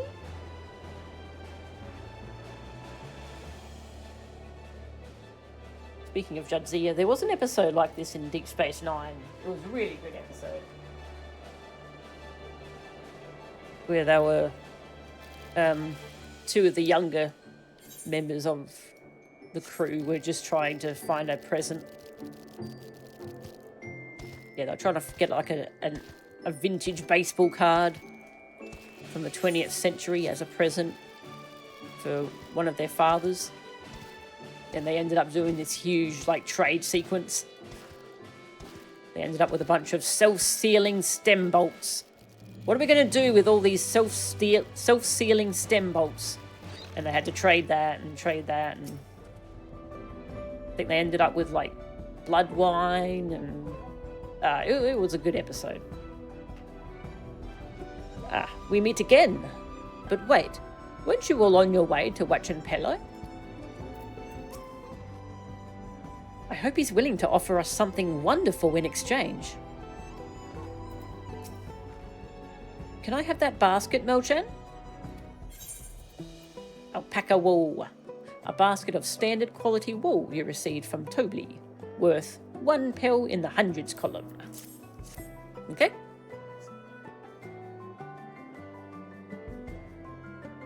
Thanks. Now let's see if we can turn a profit.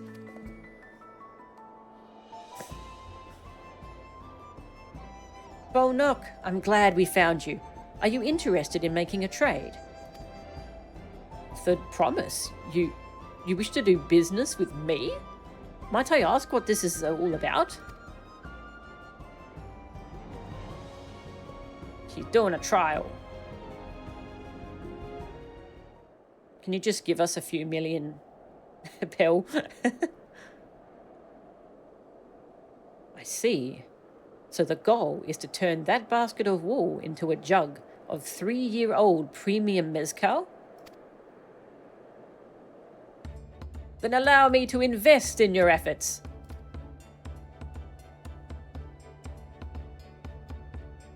Peace in Tural is what allows me to cross freely into the lands of my suppliers.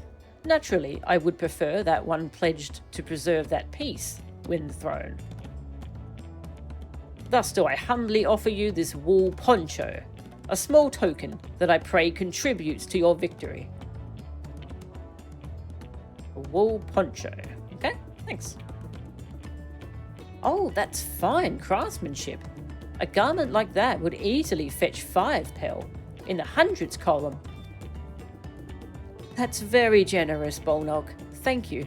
I promise I won't let you down. I have every faith in you, Third Promise. May fortune bless your future dealings.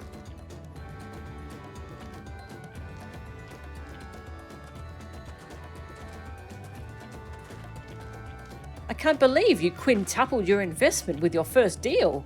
We're off to a spectacular start. Only because Melchan remembered our weaver friend. All I did was hand over the wool.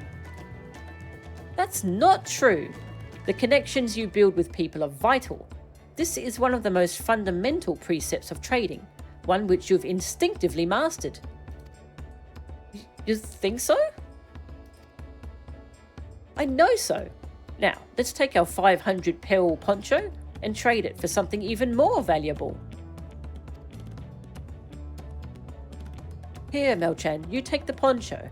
If I lost it somehow, Erenville would never let me hear the end of it.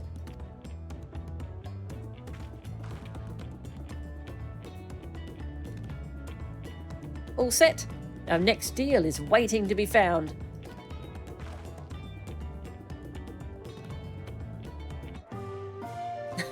Excellent trade.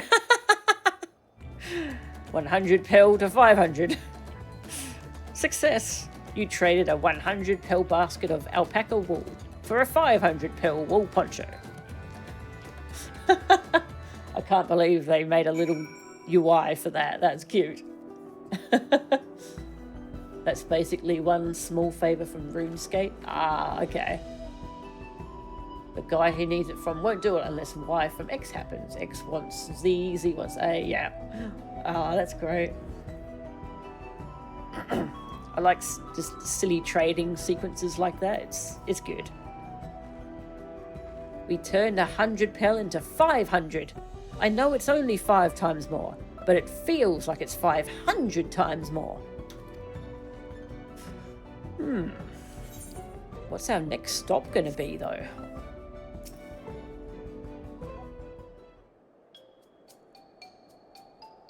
Leveraging connections is a sound strategy, but we should also consider supply and demand.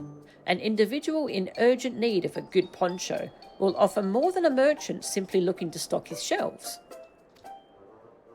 That makes sense. But how do we know if someone needs a poncho?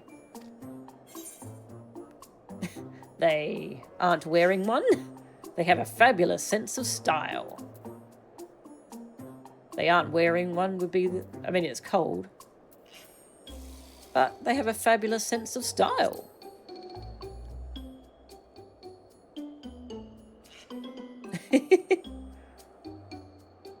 It's a nice, sturdy poncho, but the design is traditional. I don't think fashion is part of its appeal. No. So only those people with a practical need would be interested. Wait, that's the obvious answer, isn't it? We look for a person without a poncho and hope they're eager to buy ours. Yes, there you go. We find the demand for our supply. So, where should we begin our search for prospective buyers? There are any number of places, but we could do worse than starting right here at the inn. There might be interested travellers. Yeah. People who aren't local wouldn't be used to the weather. Who here needs a poncho? A lot of Mamulja hardly wear anything to begin with. Those are probably Landsguard or sellswords. Mamulja who soldier for a living prefer not to wear much above the waist. It hampers their movements. So, even if they have bared shoulders, Mamulja carrying arms can be struck off the list. Nod. Find a potential customer. Mablu. Tell me, who among these gathered travellers do you think might be amenable to a proposal? So, professional fighters like those of the Landsguard would have little interest. Though the same could be said of any Turali who prioritizes ease of movement in their work. Sweaty Dopro. The Sweaty Dopro. That Mamuljer is armed. Could be a Dopro courier. I've seen them flying their wyvers, and those types aren't fond of excessive clothing either.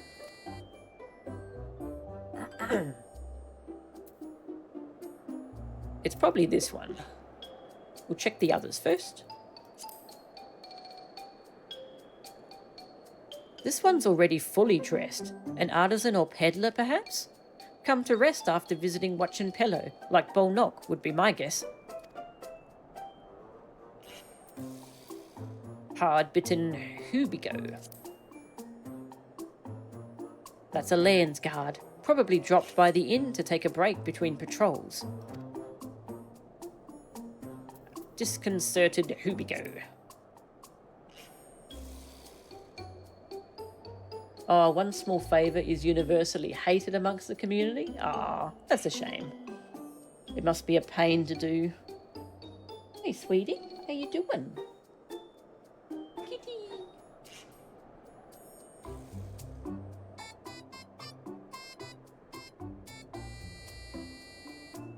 Cute kitty.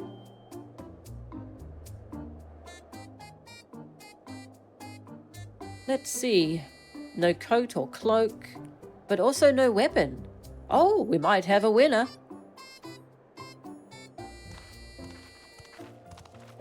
Ho there, friend. You're not a mercenary by trade, right? I was curious about your bold choice of dress, or lack thereof. Oh, it was no choice of mine, believe me. I was attacked by beasts on the way here, and barely escaped with my scales intact. My coat was not so lucky. Cha-ching! I'm actually a tool maker from Tuliyalau, and was dressed quite smartly. All the better to show the Pelu I am a man who takes pride in his appearance, and therefore his work as well. But now look at me. Well, sir, this is your lucky day. Poncho. What a splendid poncho. This would be the perfect replacement for the coat I lost. We'd be willing to part with it if you'd like to make a trade. For one of your fine tools, perhaps? What about this hatchet? I crafted it myself, and will vouch for its quality.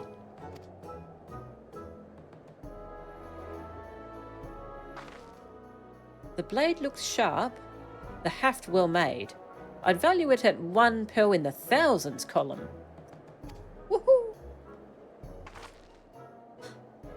Oh, from 500 to 1,000. We have a deal. Wonderful. A fine garment such as this should put me on even footing with any Pelu merchant. Like the eponymous owner of Miplu's mate garden, for one. Her field hands use hatchets to harvest the mate, and I thought to impress her with the tool I sold you. Mate? Is that a kind of crop? No matter, I have other wares to sell. Glad I am to have met you. I was kind of hoping he would put on the coat, the poncho. Did you hear that? We've already found our next buyer. To Miplu's mate garden we go.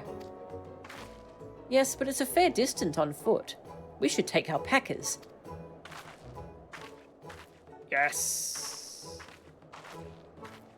These ones will be the calm type, right? Excellent trade! Success! You traded a 500 pearl wool poncho for a 1,000 pearl hatchet.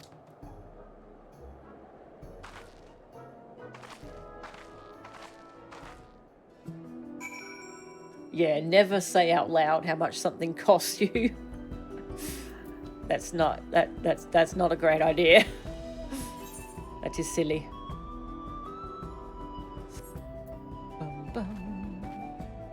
The field hands use hatchet. Yeah, okay. We go sell them a hatchet. And I should probably finish up the stream and feed these fluffy babies. Got anything interesting? No. Alright, let's hand in the quest.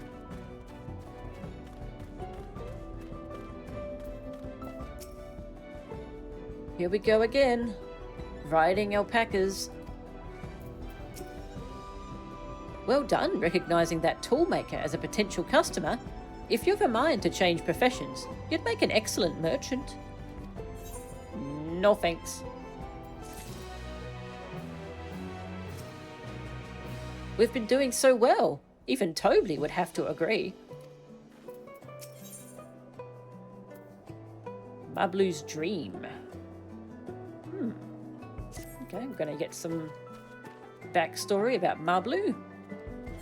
Okay, I think we should finish up for now. Where are we going? Coffee grounds. Coffee. Ah, all the way over there. Oh, okay. That is far. Here's the mate garden. Another big zone. This area is just called Sorrow. Sounds lovely. Alright, I think we'll finish up now. That hatchet is poorly designed. Oh, I didn't really look at it. Ah, I can't look at it now. Ah, well. Oh yeah, I've got new armor. What kind of gloves do we have? 6, 4, 5... 635. Upgrade. And boots. 600. Oh, big upgrade. Nice. Very good. Okay. I'll see if there's anyone I want to raid. And I think we're still planning tomorrow night to go back into Savage Sylvan Subterrane. So I guess we'll... Yeah, I guess we'll be going again tomorrow night. Who can I raid? I can send you to Sarah Jane, who's... spoiler-free, leveling Dawntrail stream. Okay. Spoiler-free, apparently, so... Ah, okay, yeah, she's leveling Viper. Cool. Will I be playing Viper? Yeah, I'll probably go and level up some Viper and some Picto. Yeah, I'll spend... intended... level 80? Yeah, it's 10 levels is kind of a lot, so... I'm staying as Dancer for the story. But I'll go and play a little bit of Viper tonight. Yeah, tomorrow night. So we should be doing some Sylvan Subterrane. If we cancel though, then I'll probably do more Dawntrail. Yeah. So. Oh, you meant Ass? Ass is level 90. Yeah, so I'd have to level it all the way up from 80 to 90. Yeah, Ass is Endwalker. Yeah, thank you all very much for watching. And yeah, I should be streaming again tomorrow, either a raid or more story. But it'll be later in the day than currently, than today's stream. So thank you for watching, and I'll see you next time. See ya!